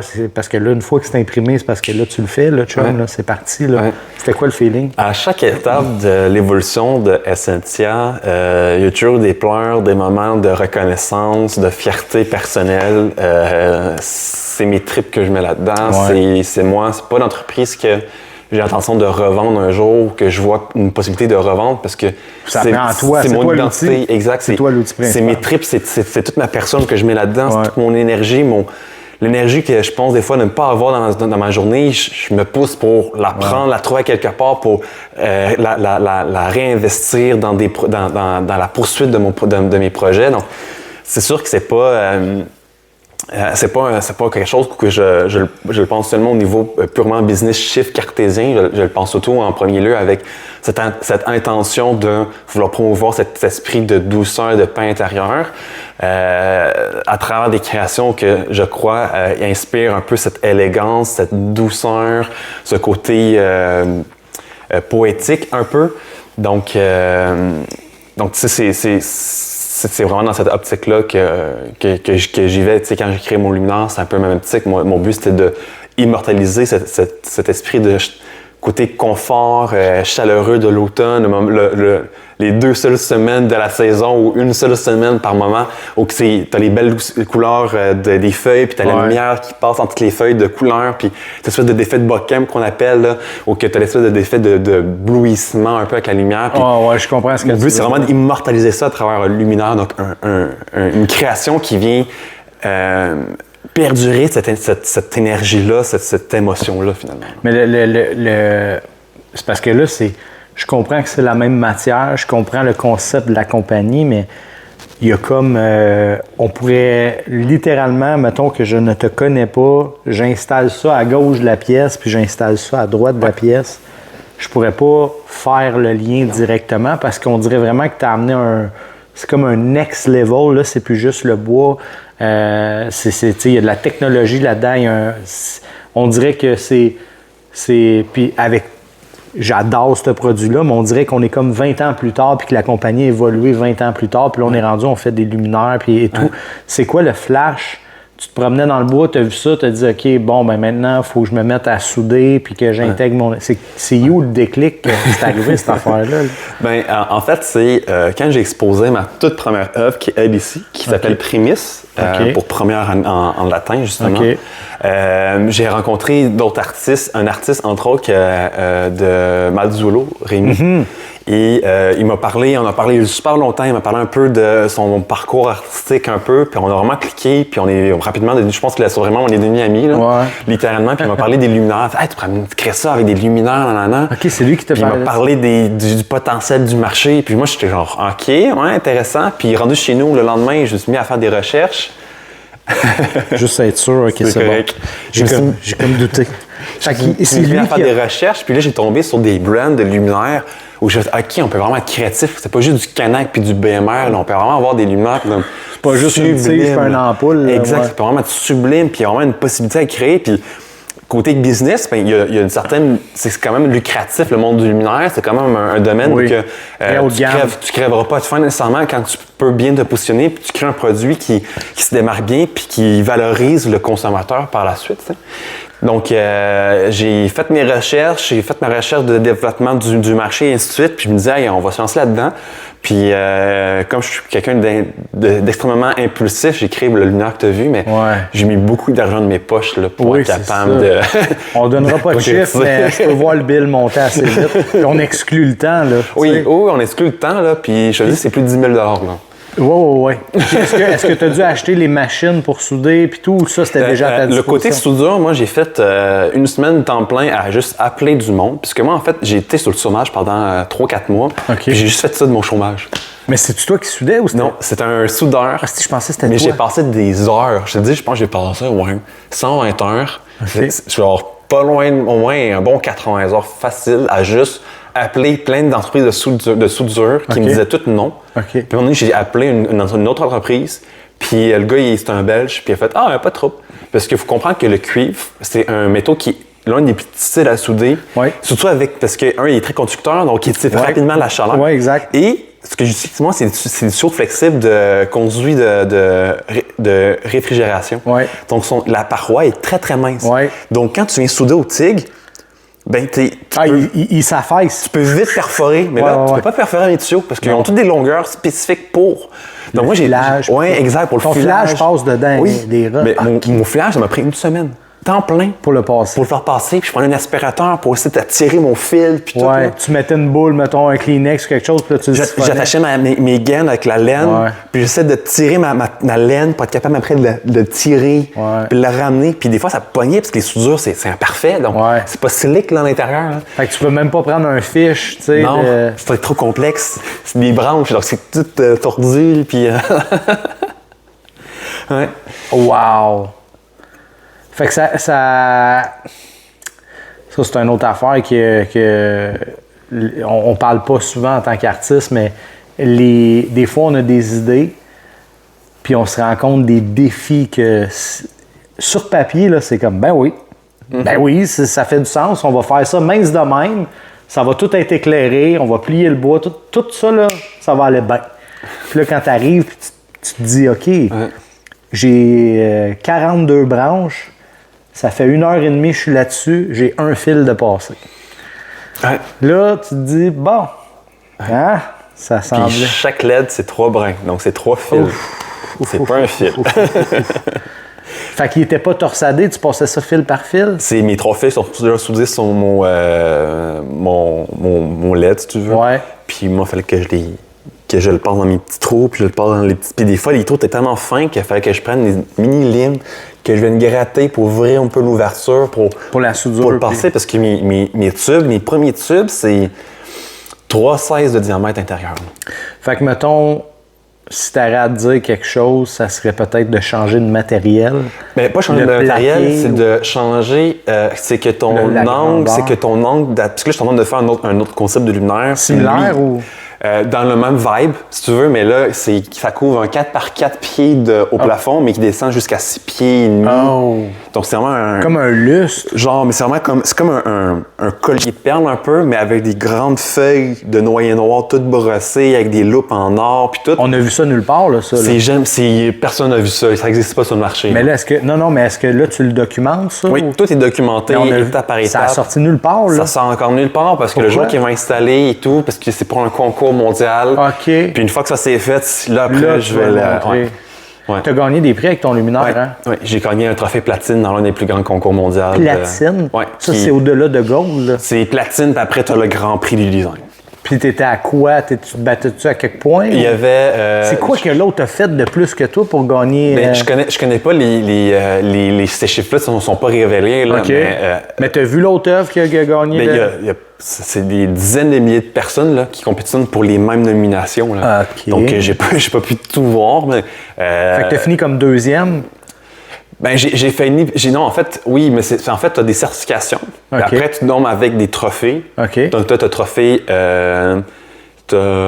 bronze, argent, or, puis après, tu as platine, puis après, tu as le grand prix. Okay. Mais tu as le grand prix dans certaines... OK, fait que t'es pas deuxième, t'es comme... C'est le premier, deuxième. Oui, exact. OK. Mais en fait, le gold, c'est le deuxième premier, si tu veux. Ouais. Moi, je suis le deuxième, je suis le premier, puis tu as le grand prix, mais dans cette nomination-là, il n'existe pas le grand prix. OK. Donc, fait moi, que techniquement, je m'en vais dans le sud, je prends un 5 étoiles. Ouais. Toi, t'es le 5 étoiles diamant. Ouais. OK, c'est ça. Genre. OK. Et là, on répète que ça fait 4 ans. Puis dans le sens, ça fait pas tant longtemps que ça. Mais le luminaire, c'est le premier que j'ai fait. En plus. C'est le premier que j'ai fait. Wow. Lui, j'ai fait ça. Puis ça, c'était en septembre 2022-2023. OK. Ça, c'est le 12 septembre 2023. OK. Puis j'ai fait mon luminaire en octobre. J'ai commencé mon luminaire en octobre. Parce que Tu l'as fini quand? Je l'ai fini en avril. 2023? Oui. De octobre à avril 2023, il y a 720 heures là-dedans qui ont été investies pour bâtir le luminaire. Ça inclut du sketch, recherche et développement, comprendre le marché, mais pas comprendre le marché, mais comprendre comment on fait un luminaire, faire des tests-erreurs, commander des LED puis des fils cheap sur Amazon pour finalement faire ben là, je parle avec un fabricant de luminaires haut de gamme qui vend des luminaires à 30, 40, 50, 70 000, presque 100 000 le luminaire, puis qui en vend entre 5 et 20 par semaine. Mais son marché est tout au state. Là. OK. C'est du monde qui ont des maisons à 40 Mais toi, est-ce que tu peux t'associer avec ce gars-là ou un peu comme avec Je pourrais faire des partenariats, mettons, pour faire des collections, une collection limitée avec lui, whatever. Là. Parce que là, j'ai vu sur une des photos qui était déjà installée en quelque part, et là, on a compris que tu es en colocation avec d'autres personnes, et clairement, c'est pas installé là. C'est installé où? C'est installé dans un showroom. Où? D'ébénisseur haut de gamme à Chambly. OK. Chez Starwood. Starwood? Ouais. Connais-tu l'adresse ou c'est où proche de où à Starwood? C'est sur la rue Périgny. OK. Donc, puis ça s'appelle Starwood. Ouais. OK. Fait qu'on peut aller le voir là. On peut l'acheter là-bas, ce luminaire-là? Oui. OK. Tu connais ça, Sakakomi? C'est une super grande hôtel en bois rond à grandeur. C'est comme un château en bois rond. Moi, quand j'ai vu ton luminaire, il y a un bar là-bas là, c'est comme une slab de bois là, qui est éternelle, on dirait. Là. Je me disais que soit là ou comment ça s'appelle? Il y a comme quelques hôtels vraiment nice et réputés que moi, être Jean-Christophe, me semble que j'enverrai un courriel à ce monde-là, leur demander. T'as-tu essayé d'approcher du monde à part Starwood? Ben, Starwood, en fait, c'est que moi, j'étais anciennement un employé pour eux. OK. Puis le propriétaire, il a voulu m'encourager. Donc, on a installé un luminaire, mais custom pour son îlot, pour valoriser tout. Oui, parce que comme une cuisine, là, de... Ouais, exact. OK. Puis ça te tente pas de... Parce que moi, j'ai cogné aux portes aussi, là. Ouais. Mais je pense que je suis comme rendu là, si j'ai vraiment... Reine-Élisabeth ou une affaire de même à Montréal, ou des bars, là, tu sais, le super IP, là, sur au 39e étage, suspendu dans les airs, je sais pas, mais il me semble que je verrais ton affaire là-bas, là. Tout à fait. Tu sais... C'est un peu la vision aussi que j'ai, là, de travailler avec du monde, justement, qui ont ce genre d'institution, puis de voir les possibilités de... Puis, pour le fun, est-ce que tu en as parlé à Alain, genre? Tente pas d'installer ça dans ta cuisine puis mettre un price tag? Ouais, j'en ai déjà parlé. Lui, il m'a dit présentement que sa maison est pas mal, sa galerie est pas mal remplie, là, donc à voir pour... Non, sérieux? C'est rempli? C'est rempli. Mais il me semble que ça aurait été pas pire, ça aurait bien fouté. Ça serait incroyable. Il me semble que ça serait comme la pièce qui viendrait toute comme moi, c'est surtout que, tu sais, cet homme-là... tu sais, moi, ça fait pas longtemps que je le connais. J'ai eu la chance de jaser Alain Monsieur Cerise, puis jaser à Alain. Là. Je me suis senti choyé parce que, tu sais, c'est un homme incroyable. Il est le fun à jaser. Mais, tu sais, il y a des contacts incroyables. Il organise des événements incroyables. Il y a des... Puis on parle pas juste des contacts clients, là. Il y a des contacts avec des entreprises, avec des gens à succès qui se collent à Cerise et Cerise se colle à ces gens-là. Ça fait une super belle équipe, ça fait un événement incroyable et je le verrais, ce luminaire-là, soit au-dessus de sa table où est-ce qu'il nous sert là, 50 000 variétés de fromages et de... On est reçus comme des rois, hein, by the way, là-bas. Là. Tout à fait. Ça aurait été beau là, où est-ce qu'il y a l'îlot, là, justement. Ouais. Mais, puis juste pour le fun... c'était comment que tu as approché Alain dans ce sens-là? Parce que, tu sais, lui, il a quand même une commission là, sur ce qu'il vend. Là. Tout à fait. 50 000, c'est intéressant. Alain, lui, il a vu mon œuvre durant l'ouverture du showroom. Ouais. Et c'est là qu'on a fait connaissance. Attends un peu, l'ouverture du showroom. De Starwood. Parce que ça, c'est exposé chez Starwood. Alain connaît... Oui. Chris, il connaît tout le monde. Oui, c'est là que j'ai connu Alain. Puis on a gardé contact par la suite. Puis on a continué à se revoir ici là dans certains événements. Puis j'ai été invité à quelques événements aussi de Cerise avant qu'il crée le Win-Win. Puis quand il a créé le Win-Win, j'ai été l'un des premiers artistes à le contacter pour me proposer justement cette collaboration-là. Puis c'est là que j'ai accepté. Je me suis dit, on n'a rien à perdre, mais il faut bien se lancer à un moment donné, puis let's go. Là. OK. Puis... Mais il a dit quoi? Il a-tu dit non ou qu'est-ce qu'il a dit à part... Non. J'ai plus de place. Ben, tu sais, en fait, je pourrais pas dire exactement mot pour mot là, ce qu'il m'a expliqué, mais en gros, il y a aussi un côté comme complexe au niveau de connecter le luminaire avec le côté électrique et tout. Puis sûrement que c'est peut-être aussi un morceau qui est peut-être trop gros aussi pour... c'est peut-être une pièce qui est peut-être trop volumineuse. C'est combien par combien pour le fun? Le luminaire, il fait 6 pieds de long. Presque 3 pieds de large. Oh, OK. Ça paraît pas, mais l'îlot fait presque 15 pieds de long. Ça avait l'air un petit peu plus petit en image. C'est gros, là. OK. En photo, c'est difficile d'aller chercher l'angle parfait pour le mettre en valeur. C'est parce que moi, dans ma tête, mettons, je me basais là-dessus, je me disais c'était peut-être 2 fois ça, puis ça fait à peu près 24 pouces, là, mettons. Fait que 48 pouces, fait que non, c'est 6 pieds, c'est 24 pouces de plus. OK. Ouais. Puis là, ça fait combien de temps que c'est exposé au commerce que tu l'as laissé? C'est exposé depuis 2023. Ah, tabarnane! Puis est-ce que eux ils font de la vente Canada-États-Unis, puis à date, t'as pas d'action? Québec.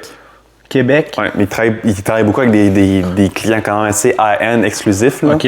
Donc, eux, ils font beaucoup des débunisteries de haut prestige. Là. Donc, c'était pour la raison pour laquelle je me disais que ça serait pertinent de... T'as-tu un... Puis là, je parle pour, mettons, les gens qui vont écouter ça. Ouais. Toi, tu fonctionnes comment? Dans le sens que, tu sais, mettons, moi, j'arrive, comme je suis dans des restaurants, moi, je leur fais signer un contrat comme quoi que si il y a un morceau qui est brisé, une pièce perdue, je sais pas moi, le feu prend ou quoi que ce soit dans la place, ils doivent payer l'œuvre. Toi, as-tu un genre de contrat avec eux? Comment ça marche? Oui, c'est dans le même concept, là, un contrat de 3-4 pages là, qui explique vraiment genre détail, puis gré à gré. Ben, c'est pas juste une histoire de 56 000, c'est une histoire de, pour moi, c'est un partenariat, puis je veux amener les intentions claires, un peu noir sur blanc, là, sur voici dans quel terrain moi je suis prêt à collaborer et à travailler, et puis vous, ben, comprenez dans quel terrain je suis prêt, puis dans quel puis le juste milieu dans le compromis, là, des deux bords. Ben, non, c'est pas une histoire de compromis. Ce qui est des compromis, c'est que tu laisses des trucs que tu t'es pas vraiment en accord. C'est ça un compromis. Le compromis, pour moi, c'est de dire je m'appelle Jean-Christophe, j'ai travaillé 720 heures, je vous laisse mon sang, ma sueur, à condition de. Êtes-vous prête à faire le compromis que si ça arrive, vous allez remplacer ou payer le luminaire? Pour moi, c'est un compromis, c'est que moi, j'accepte que tu fasses 30% de commission ou X, mais toi, tu acceptes que si le feu prend en place, tu appelles tes assurances puis je récupère mon chèque. Là, pour moi, c'est un compromis. En fait, c'est pas un compromis, c'est un contrat. C'est un contrat. Tout simplement, mais c'est ça. Est-ce que quand tu es arrivé avec ton document de 4 pages, comment ça s'est passé? Ah, mais de base, c'était le propriétaire, c'est un bon ami. Là, okay. Donc, on a déjà parlé un peu. On avait déjà parlé un peu verbalement, puis ben, moi, j'aime ça mettre tout par écrit, puis qu'il y ait vraiment un concret, puisque le verbal, ben, tu sais, là, on est bon chum, mais ça veut rien dire si on sait pas qu'est-ce qui peut arriver. C'est comme un divorce. Exact. Donc, tu prépares toujours les documentations quand ça va bien, pour prévoir le pire. Donc, je suis toujours dans cette optique-là. Là. Puis, est-ce qu'il y a une mention de si le feu prend ou quoi que ce soit? Il y a des mentions de plein d'affaires. OK. j'ai quand même des bons contacts au niveau droit, là, tout ce qui est avocat, droit des affaires. Donc, fait que c'est pas ChatGPT, genre, fais-moi un... Je me fie jamais avec ChatGPT. Lui, il peut nous donner des idées, mais lui, il passe même pas le barreau. Donc, pourquoi j'irais... Fait que, mettons, pour des pièces majeures comme ça, ce que tu aurais à conseiller, quelqu'un qui veut, je sais pas, moi, j'ai fait un tableau... tu sais, mettons, moi, un format de même, c'est 6000. Ouais. Fait que, mettons, j'en fais 3 là, qui vont ensemble. Là, fait que là, on est rendu à 18 000. Là, toi, tu me conseillerais d'aller voir un avocat, de faire un contrat légal. Droit des affaires, oui. OK. Fait que toi, c'est ce que tu as fait. Fait que ça a coûté quoi faire ça? 1 000$? Moi, j'ai eu la chance d'avoir des contacts. Là, donc, OK. Fait que tu avais quelqu'un qui était dans le domaine ou étudiait dans le domaine qui t'a aidé? Le père de domaine. OK. Ouais. OK. Fait que lui, il n'était pas en train d'étudier. Non, lui, il maîtrise le domaine depuis longtemps. Là. OK. Ouais. Puis, tu voulais aussi qu'on parle... on a Essentia. Puis on a aussi l'autre version de toi. Exact. Mais en fait, c'est un peu comme tu expliquais tantôt. Plutôt tu disais, tu as comme deux mondes. Tu as comme les luminaires qui sont comme 20 ans plus tard, puis tu as comme les sculptures qui ont un autre monde. Mais il y a vraiment, parce qu'il y a une réelle séparation entre SNCA, qui est vraiment le monde des luminaires ou le monde de l'éclairage. C'est ça, je veux dire. Tu as Jean-Christophe, qui est l'artiste du bois, le côté plus comme groundé terre à terre.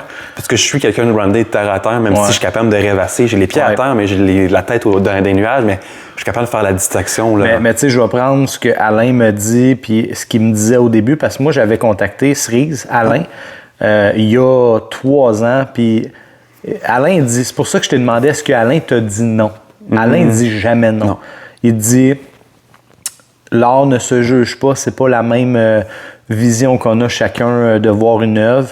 Pour le moment, puis ça, c'est la réponse qu'il donne à tout le monde, même ceux qui ont des œuvres chez eux, je suis complet. Mais pour le moment, je sélectionne des coups de cœur pour le peu d'espace que j'ai. Donc, poliment, j'ai compris que ce que je faisais il y a 3 ans n'était pas nécessairement cible à ce qu'il aime. Puis en travaillant, ben là, finalement, tu vois, ça fonctionne, ça va bien. Là, je suis dans ces bureaux professionnels. Mais tu sais, il dit jamais non. Mais il dit, moi, le seul conseil que j'ai à te donner, c'est que quand que tu commences il y a 4 ans puis qu'on se revoit dans 20 ans, il doit avoir un fil conducteur. Puis dans Essentia et Jean-Christophe artiste, il y a quand même le fil conducteur. C'est très différent, mais je suis capable, puis je suis sûr qu'avec le temps encore, ça va se joindre encore de plus en plus, parce que il me semble que aussi, j'adore le concept, les branches avec les feuilles, le laiton et tout, c'est super beau, mais une histoire torsadine même avec des luminaires, là, comme que tu as montré en 3D, là, ça part, là, je te vois le faire, c'est possible. Je suis juste déçu de savoir que c'est une image créée artificiellement parce que c'est vraiment... Écoute, je pensais que j'étais comme au resto de Gordon Ramsay, Hell Kitchen, puis que j'étais dans la salle VIP, puis que c'était... Ah, c'était beau, là. Parce qu'on n'est pas conscient du coût. Juste ça doit... Hors du temps, mais même ça, à petite échelle, là, juste ça, le coût, le monde, ils n'ont pas idée de combien ça coûte de mes poches pour et le temps. Qu'on le voie. Hors que le temps, parce que le temps, il est un peu gratuit, dans le sens que, à la fin du mois, j'ai pas un bill de mon temps de vie. Ouais, je comprends. Monétairement, l'investissement impliqué pour créer la pièce. Matière générale, puis tout l'équipement pour la réaliser, l'espace. La colle, la teinture, exact, les machines. Moi, j'avais, dans ce temps-là, j'avais un local commercial que je jouais parce que je me suis lancé à mon compte. OK, t'étais pas tout le temps avec... Non, parce qu'à un moment donné, je me suis pris un local commercial, puis là, ça me coûtait 2500$ par mois. Là. Donc là, moi, je me disais, hey, je vais signer ça, puis je vais vivre de mon art, comme si... Puis, finalement, non. Mais t'as fait combien de temps? J'ai développé une business d'ébénisterie, j'essaie de me développer et tout. Je me suis rendu compte que c'est quand même complexe quand tu es tout seul à développer ton ébénisterie. Ça a duré à peu près 1 an et demi. À 2500 par mois? Fait que t'as survécu? Oui, survécu parce que moi, pendant un bon 1 an, je dormais sur un matelas gonflable qui se dégonflait 2-3 fois par nuit. Dans ma mezzanine, dans le local. Parce que j'avais pas les moyens de me payer un local à 2500 plus un appartement. Donc, il fallait que je vive en haut. Puis, ma cuisine, c'était un air fryer que ma mère m'a acheté à Noël parce qu'elle avait pitié de moi. Wow. Puis, j'avais pas de chambre, rien. Là, j'avais pas de... ma douche, pour donner une idée, là, c'était mon lavabo. Tu sais, les lavabos en PVC. Comme Jean bas, là. Puis, j'avais un guenille, puis c'était ça ma douche. Wow. Un lavabo en PVC avec un plancher en béton, pas verni, pas fini. Puis je mettais une couverture par terre, pas tenu pied, là, puis je me lavais à guenille. Je vais te poser une question en lien avec ça. Sachant ce que tu peux faire aujourd'hui, ce que tu es devenu et où est-ce que tu t'en vas, est-ce que tu referais ça? 1000%. Ça m'a amené... Je suis content que tu dis ça. Ça m'a amené ça m'a amené à accueillir l'humilité. Ça m'a amené à découvrir la force et la puissance du cœur. Ça va renforcer l'essence même de Essentia. Puis ça l'a amené à me connecter davantage avec l'individu que le superficiel. Hey, je te comprends. Puis tu sais, je vais te dire une affaire. OK, demain matin, là, je sais pas t'es qui regarde cette vidéo-là, mais demain matin, là, je te dis que ta maison, ton appartement, là, ton luxe, là, ta cuisinière, ta douche, là, ton plancher chauffant, l'air froid qui doit rentrer par la porte de garage, right? Je t'enlève tout ça, tu vas vivre dans un garage avec une mezzanine, tu dors sur un matelas gonflé puis tu te laves dans un bac parce que tu acceptes de le faire pendant 1 an et demi parce que tu crois en toi. C'est quelque chose qui te passionne, tu veux le voir naître. C'est comme si c'était ton enfant, tu es prêt à tout faire pour qu'il vive et qu'il ait une belle réalité. Tabarnak, c'est fou, mais ça. Dis-toi que dans ce 1 an-là, il y a des moments que je me réveillais. Ouais. Et que je me rhabillais un peu partiellement et je descendais dans mon atelier et que je me mettais à brailler parce que je voyais toutes mes créations que je pouvais réaliser, mais que je n'avais pas les moyens financiers pour les faire. Comme si... Fait que tu les matérialisais, ils n'étaient pas là. Dans mon esprit, là, ils sont là, puis je te parle, puis je les vois encore et je vois encore cette scène-là comme si c'était à matin. Comment tu faisais pour manger? C'était difficile. Il y a des journées, je mangeais presque pas. Je te crois. Je pouvais manger une pomme, puis... Tabarnak. Un petit coin, là, je pouvais manger des fois un bol de gruau une fois de temps en temps. Ma mère, elle m'invitait une couple de fois souper, puis... Tu y allais en parce que le cœur de maman... Hein? Elle devait te donner des petits plats Tupperware. Ouais, T'avais-tu un frigidaire là-dedans? Puis... J'avais un mini frigidaire, là, qui m'a coûté 100$ sur Marketplace, puis 100$, là, c'était dur pour moi de l'avoir. Ouais. Pour moi, 100$, là... Ben oui, parce que tu vois le bill du mois arriver. C'est 10 000$ pour moi, 100$, là, dans ce temps-là.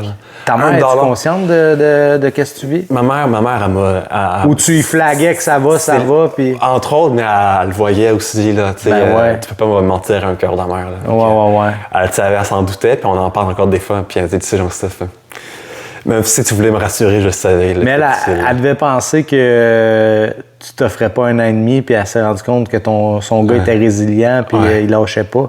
Puis comment tu as vécu? Parce que, tu sais, c'est sûr... Tu sais, l'affaire, ce que le monde ne comprenne pas, c'est que souvent, il y a, dans n'importe quel business, dans l'art, dans n'importe quoi, entrepreneur, c'est qu'un moment donné, des fois, tu vis ce qu'on appelle une défaite.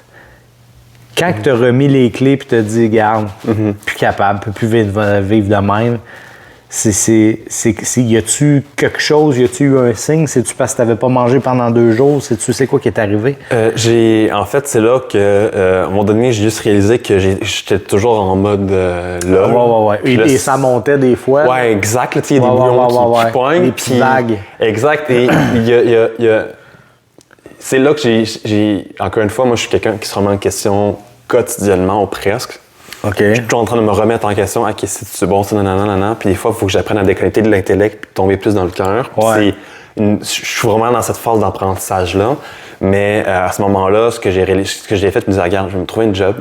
Mais ça ne veut pas dire que c'est un échec. Puisque l'échec n'existe que seulement au moment où tu arrêtes de produire, d'avancer puis d'évoluer. Exact. C'est quand tu légèrement, tu lances ta guenille puis tu t'en vas puis c'est une réalité qui n'existe plus. Ouais. Donc, je me dis non, on va juste la transformer, puis on va la changer, puis on va quand même l'entretenir, puis la nourrir. T'sais. Okay. Donc, j'ai appelé mon ami qui était de Starwood, puis je lui ai dit, hey, tu m'as parlé la semaine dernière que là, tu as rentré une nouvelle designer dans tes bureaux. Ouais. J'imagine que ça veut dire que tu as plus de jobs qui rentrent, donc tu as besoin de quelqu'un. Puis moi, j'ai déjà été employé pour lui. Donc, il m'a dit, pas de trouble, t'es déjà formé. Donc, c'est easy. Là, t'es clé en main. Exact. Donc, puis comme c'est du haut de gamme, puis il faut que tu sois quand même qualifié pour rentrer là, j'avais quand même un bon revenu qui m'a permis de rattraper puis pallier. Puisque moi, quand je vivais là, dans ma shop, j'ai mis mes REER, mes CELI, j'ai mis plus de 30 000 $, mis de côté là-dedans. Mais là, après... OK, on parle de 1 an et demi. L'échelle du temps, il est où? Là? C'est-tu 3 mois, 6 mois, 1 an plus tard? Là, on parle de septembre 2023 à peu près, là, dans ces eaux-là. Moi, on parle de 2024, j'étais en tour de l'été, là, mai, juin. Là. OK, septembre, octobre, novembre, décembre, janvier, février, mars, avril, mai, juin. OK, 10 mois, pas moins d'1 an. Ouais. Fait que tu as survécu plus que la moitié de même. Ouais. Puis... je veux pas te faire pleurer, là, mais je peux te voir en petite boule couché sur ton matelas en train de dire j'aurai pas le choix, va falloir que je retourne. Ouais, mais et je vois le matelas creuser parce que là, ça fait 10 mois que tu dors dessus. Tu sais, les fameux matelas Costco, là, qui sont épais de même. OK, au moins, c'est un Costco, là, qui a une pompe direct dedans. Exact, là. mais je les gonflais 3 fois dans la nuit. Je te crois. Donc, tous les matins, tous les soirs, là, fait que je me réveille 2-3 fois, puis je le reparte pour qu'il se gonfle. Parce que je revenais à terre, là, sur du plancher de bois, mais c'est pas du plancher de bois franc, là, c'est des plywood tout croche, là. Parce que pas de monnaie, là, pour habiller ce plancher-là. Hey, tu me dis ça, puis moi, je revois le gars, là, habillé, sapé comme un pape, beau bonhomme, fier de sa création, droite comme une barre dans la cage avec les autres artistes. Puis là, tu me dis ça. Puis tu sais quoi? Là, parce que là, on se parle et tout, je peux imaginer, mais je pourrais jamais dire que ce gars-là a dormi sur un matelas gonflable. Fait que, tu sais, quand que vous pensez que ça fait une semaine, vous vendez pas, 2 semaines, 3 semaines, il me manque de l'argent pour m'acheter de la peinture. Hey, OK, là, allô, là. T'es-tu passionné ou t'es pas passionné? Fais ce qu'il faut. Hein? C'est ça qu'il faut. En tout cas, à toi, on ne pourra pas te le dire, ça c'est clair. c'est vraiment incroyable. Va falloir bientôt boucler la boucle. On a couvert les 2 sujets. Est-ce qu'il y avait une autre chose que tu voulais parler absolument? Parce que j'ai 2 questions pour toi. Premièrement, sachant tout le processus il y a 4 ans, là, avant de vivre ça, là, il faut juste oublier la partie que je t'ai dit.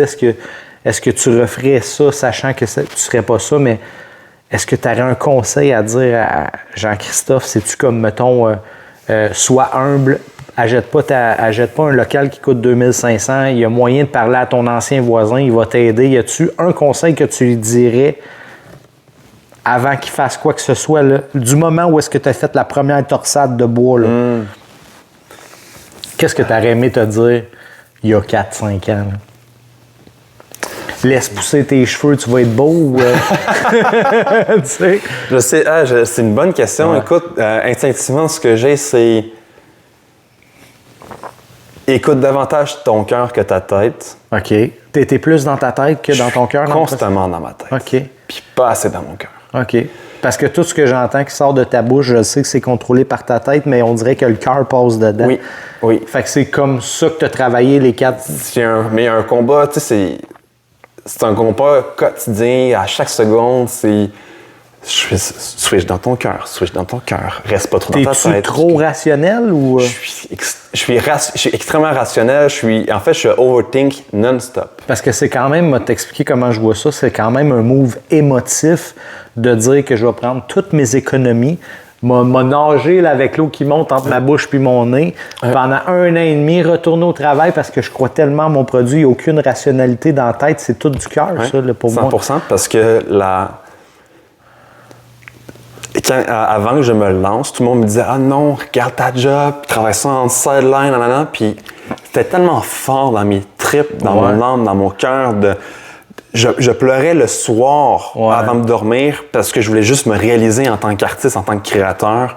Puis je me sentais handicapé de ne pas savoir comment parce que tout le monde me disait l'opposé de ce que je sentais devoir faire. Puis à un moment donné, j'ai fait ce que la société veut que ça attend de toi. Tu sais, la stabilité, là, moi, je suis pas capable. Là, j'ai une job présentement. Puis je me force à la garder, puis me dire « Auto-sabot, toi pas. Aide-toi, c'est de l'argent qui rentre, ça te permet d'être périn. » Parce que l'argent, ça rend pas heureux. Si ça ferait juste de moi, là, je retournerais dans une grange, puis je vivrais dedans, puis je ferais des cossins, puis je vivrais d'une job-in à une autre, tu sais. Ben, à un certain niveau, là. Je te souhaite mieux qu'une grange puis une table pour te laver puis un matelas qui déconfle. Mais t'as-tu eu ce moment-là, là, je vais prendre l'aspect physique pour les gens qui travaillent pour des business, ainsi de suite, je sais pas si ça existe encore, même nous, dans le temps, on appelait ça puncher, là. Tu rentres ta carte, puis que tu te dis, bon, m'en vais en prison parce que là, je suis pris 8 heures là-dedans puis je fais pas ce que je veux. Ça, c'est tough, hein? Moi, j'ai pleuré. Moi, pendant un moment, quand je travaillais dans une ministérie haut de gamme, là, sans vouloir la nommer, mais j'arrivais, je pleurais, je sortais et je braillais. Puis, il est où le moment où est-ce que tu as fait merci de m'avoir engagé, maintenant, je m'en vais vivre ma vie? Là, je sais que tu es retourné, mais quand tu as décidé de je l'essaye, là, y est-tu arrivé un élément clé, une chicane, une affaire de genre ça me tente pas parce que là, j'ai déjà un de vendu qu'il faut que je finisse, je suis en retard ou qu'est-ce qui est arrivé? C'est quand tu es tellement mis au pied du mur parce que ta souffrance est tellement forte que tu te dis, ben si c'est ça, ma réalité, peu importe ce qui peut arriver, mais il n'y a rien de plus pire qui peut arriver. C'est littéralement ça. Là. OK, fait que ça n'a rien à voir avec la job. C'est un combat entre toi et toi. Oui. C'est ça qui t'a frappé. Tu sais, quand tu travailles le matin, tu punch in, punch out, puis qu'il n'y a rien d'intéressant, il n'y a rien de passionnant. Moi, je suis un gars passionné. Moi, je drive à la passion. Moi aussi. Et donc, quand t'es rendu à... Ben, c'est ça ma réalité. Quand tout le monde me dit, ben, travailler, c'est pas nécessairement le fun, j'en stop, mais il faut que tu amènes des sous pour te réaliser. C'est plate, mais c'est la réalité. Moi, voir cette réalité-là, pour moi, je suis pas capable d'accepter. Et encore aujourd'hui, je dis pas que c'est pas dégueulasse. Je ne l'accepte pas. T'sais. Je dis pas que je suis pas d'accord. Donc, je fête un peu là-dessus. Et donc, ça fait en sorte que, j'ai fait, non, de la merde. C'est pas vrai que j'ai vécu ça. Puis j'ai goûté à des moments de ma vie à travers mon processus où j'ai fait, pour de reste, je l'ai, là. Il y a quelque chose. Genre chez Cerise, chez Alain dans la cage d'escalier. Exact. Oui, je te voyais. Vivre des moments de même, le moment où j'ai installé mon luminaire, là, mon chum, il m'a pris dans les bras puis j'étais en train de m'écrouler parce que j'ai braillé mes tripes. Parce que la fierté. C'est 720 heures de brume. Tu fais de quoi? Des temps mais que tu es dans la maison, tu vis dans la même maison que du monde te dit pourquoi tu perds ton temps et ton argent à le faire. Oui. Tu sais, il y a du monde. Tu sais, c'est pourquoi t'es pas comme tout le monde? Mais mon partenaire, il me niaisait puis il me rabaissait en me disant qu'est-ce que tu fous présentement? T'es-tu encore avec? Tu sais, je parle, je connais encore avec et tout, mais tu dis ça par ton propre paternel quand tu veux juste te réaliser puis tu veux juste. Tu sens tes traits. J'avais compris mon partenaire. Non. Excuse-moi. Ton paternel. Oui. Ouf, ça, c'est tough. Donc, tu sais, c'est des moments difficiles où puis est-ce qu'il est fier de... Je pense que profondément, il l'est, mais que le nommer ou le véhiculer, faut pas oublier que c'est un gars de mine, c'est un gars tough, c'est un homme comme les hommes étaient. Exact. Donc, mais moi, je suis fier de toi, en tout cas. Faut réussir à... C'est là où que mon côté, le côté un peu cœur prend le dessus, c'est si je resterais que dans ma tête, il serait peut-être plus dans ma vie, mais mon cœur me dit, hey, reçois-le tel qu'il est sans désirer à le changer. Je te confirme qu'il est, c'est sûr. Donc, tu le reçois tel qu'il est sans changer, sans essayer de le changer ou de le mettre dans ta réalité à toi. T'sais. Ouais, mais moi, tu sais qu'est-ce que je dis? Si je pourrais rencontrer ton père, parce qu'on s'entend que pour un petit garçon, parce que tu vas toujours être son petit garçon, l'exemple masculin, c'est légitimement notre père. Mm-hmm. Ton père travaille dans les mines, je dirais, tu sais quoi, papa? Je vais te montrer une image qui veut tout dire.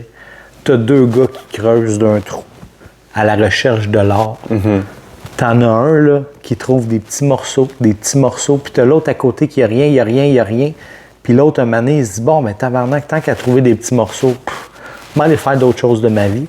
Puis t'as l'autre à côté que ça fait le même nombre de temps qu'il creuse, puis finalement, toc, le dernier coup de marteau qu'il donne, il tombe sur une pépite, là. Puis tu sais, moi, ce que j'aime de ton parcours, c'est que t'as tombé sur des petits morceaux, un gros morceau, des petits morceaux, un gros morceau, des petits morceaux, mais t'as pioché en tabarnane. Puis je pense que t'es à veille d'avoir ta méga pépite, ça s'en vient. Je sens que je vais avoir un texto ou un FaceTime ou un vocal de Jean-Christophe me dire « Alex, mon luminaire de 56 000, il est vendu. » Et récupérer tes REER et ton CELI. OK?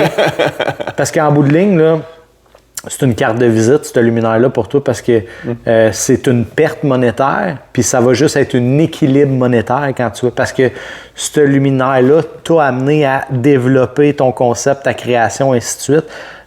Donc, ce n'est pas une perte, c'est de l'investissement à toi. Donc, ça prend quelqu'un qui va voir la passion et qui est généreux, qui va être capable de t'encourager. Et ça va arriver, mon homme. Et ça va juste comme te remettre à peut-être le coup de pied dans le cul que tu as besoin pour mettre encore 200% dans ce que tu es. Je sais que tu es à 150%. Je sais que cette 8 heures-là par jour, tu le fais pour vivre, puis c'est correct, puis je respecte ça. Mais si une affaire de même a pu sortir de ta tête à 200% et que là, on est 4 ans, 5 ans, 6 ans, 7 ans plus tard, je pense qu'on va le voir, le restaurant, avec les luminaires là, qui flottent là, au-dessus de notre tête. Ça va être complètement débile. En tout cas, je te le souhaite de tout cœur. Merci. La dernière chose que je veux te demander avant de clore, c'est... On est là actuellement, on va être bientôt en décembre. On est samedi. Puis ça, c'était une des contraintes qu'on avait, parce que je reçois mes gens en jour de semaine. Merci d'avoir catché la balle au bon, parce que on a eu une porte qui s'est ouverte. Je t'ai dit, écoute, je peux te prendre là. Je pense que ça fait même 2-3 jours qu'on s'est parlé, puis tu as dit, c'est bon, ça le fait, je viens. Merci pour ça. Est-ce que, mettons là, les 12 coups de minuit, on est le 1er janvier 2026. Tu m'as parlé de des choses qui s'en viennent. Est-ce qu'il y a des choses que tu es à l'aise de dire? Qu'est-ce qu'on peut s'attendre de Jean-Christophe qui s'en vient à Essentia? Qu'est-ce que Essentia va offrir? Qu'est-ce que Jean-Christophe Artiste va offrir? Tout à fait. En 2026, là, je travaille beaucoup sur Essentia. Là. Je mets beaucoup d'énergie sur les collections de luminaires, mais il ne faut pas le voir comme un produit simple, ça reste quand même des œuvres. C'est une longue shot, là. Il y a quand même une essence plus profonde qu'un simple assemblage de LED, là. Mais c'est vraiment des collections qui vont être beaucoup plus... Je travaille sur des collections qui vont être plus accessibles et des collections beaucoup plus high-end. Donc, je travaille sur les deux plans. Quoi et quoi, mettons, en tant qu'accessible? Accessible, c'est une division qui va s'appeler Stella, qu'on parle entre 500 et 1500 la pièce. OK. Donc, c'est quand même des produits... Luminaires, oui. Là. Oui. Donc, ça va être vraiment intéressant. Puis, on va travailler aussi ce qui est un peu plus high-end. On parle autour de 2000, 2500 à l'infini. Là. Tant que tu as du budget chum. Oui, puis il y a aussi le service de custom. Donc, on peut créer des pièces uniques pour un projet. Fait qu'on peut te contacter, tu vas, tu dis, écoute, viens prendre tes mesures, puis je veux ça mélanger avec ça en luminaire. Exact. Puis, tu sais, vraiment arriver, je peux venir aussi sur place, on est au Québec, je peux arriver sur place, regarder l'environnement, le volume, parce que c'est une étude de volume en quelque sorte, puis vraiment créer de quoi qui devient un peu le lien de toute la direction artistique, créative du design et des architectes en amont. T'sais. Puis, est-ce que un designer peut te contacter? Tu vas faire, OK. Designer et architecte. Puis, mettons que mon designer, je veux refaire mon salon cuisine, je veux te faire installer un méga luminaire là-dedans, une affaire de fou, là, mettons 6 pieds de long. Ça coûte, je sais pas moi, 35 000 ou 20 000 pour mon budget. Comment ça marche? Est-ce que, mettons, on laisse 50% de dépôt? Puis, c'est ça. On me contacte en premier. Tu peux me contacter sur toutes les plateformes, là, que ce soit Instagram, Facebook, Messenger. On va mettre tous les liens dans le descriptif. Exact. Donc, j'ai aussi mon email professionnel. Puis, vous me contactez de votre intérêt. On discute. On peut prendre un moment pour faire une rencontre visioconférence pour vraiment parler du besoin puis du projet en question. Puis, à partir de là, moi, je peux bâtir des premiers esquisses, des premières propositions. Puis si ça vous convient, là, il y aura un prix qui va être détaillé. Puis selon ce qui a été spécifié, puis il y a un dépôt de 50%. Il y a avant exactement. Puis avant réception, il y a l'autre dépôt qui... OK, parfait. Fait que ça semble être quand même assez simple. Oui. Tu es flexible dans le budget. Oui. Donc, puis autant que ça soit une œuvre fixe qu'un luminaire, ça peut être intéressant. Je pense que ça serait cool qu'on voit peut-être l'évolution, qu'on se refasse un autre peut-être 2026, 2026. De toute façon, nous autres, on va se revoir. Je t'explique, on a JD de Pep2Go qui sponsor, je pense, les 10 prochains épisodes. Donc, on est à l'épisode 9. Il y a le saucisson Ghost Pepper. Yeah. Tu me disais que tu connaissais les produits. C'est des super bons produits. Tu connais JD aussi. Exact. Mais que tu n'as pas essayé celui-là. Ouais. Donc, pour les gens qui vont voir cet épisode-là, ça va être disponible en Patreon, puis ça va sortir un petit peu plus tard par la suite. On va faire le défi Pep2Go. Un énorme merci d'être venu, d'amener 2 de tes belles œuvres. Je ne sais pas si tu veux monter ton prototype, peut-être juste avant qu'on ferme, qu'on voit un petit peu, là, on voit que celui-là, il y a eu beaucoup de tests dessus. Oui, j'ai fait beaucoup de prototypage, donc c'est pour ça que lui, je l'ai jamais vraiment mis sur mes plateformes. Mais, fait qu'on peut voir que la différence, de regarder comment c'est travaillé, puis il est super bien travaillé, mais regarder le fini une fois clean. Là, on a des tests. Je pense que tu disais que c'est différentes colles. Oui, donc ça, c'est des colles traditionnelles d'ébénisterie. Ça, c'est vraiment de la résine qu'on utilise entre autres dans tout ce qui est bateau voilier, là, au niveau des lamellés collés, exact, dans le domaine nautique. Donc, ça me permettait d'avoir des temps de collage beaucoup plus longs, qui faisait en sorte que je peux avoir des épaisseurs plus grandes, donc des formats beaucoup plus volumineux. Ah oui, il est plus épais, hein? Oui, vraiment. OK. Ça, on parle de 60-70 épaisseurs de fines couches, là. Donc, l'épaisseur des lamellés que j'ai, c'est à peu près l'épaisseur du carton dans les boîtes de céréales. Pour donner une idée d'épaisseur, là. Donc, c'est vraiment des fines couches tranchées. C'est-tu toi qui tranches ton... Non, je les commande. Tes commandes sont déjà tranchées. Ça accélère un peu le processus. C'est comme plané, là, ouais. OK. Ça accélère un peu le processus, ce qu'on appelle finalement du plaquage, là. OK, ouais. Finalement, là. Donc, ce qu'on trouve entre autres dans les intérieurs de chars luxueux, là. Ouais, comme dans les Benz. OK. Exact. Ben super, je te remercie énormément. Ça a été encore un autre épisode qui va durer plus d'1 heure, mais c'était vraiment intéressant. Merci pour l'invitation. Écoute, je voulais absolument te recevoir, je savais juste pas quand. Fait qu'on invite, t'as aimé ton expérience, c'est bien? Vraiment. Donc tu le recommandes, je suis pas méchant, je ne vends pas. OK. Puis on est quand même gâtés, on a bu, t'as aimé le Marmaid, Gin Marmaid? Super.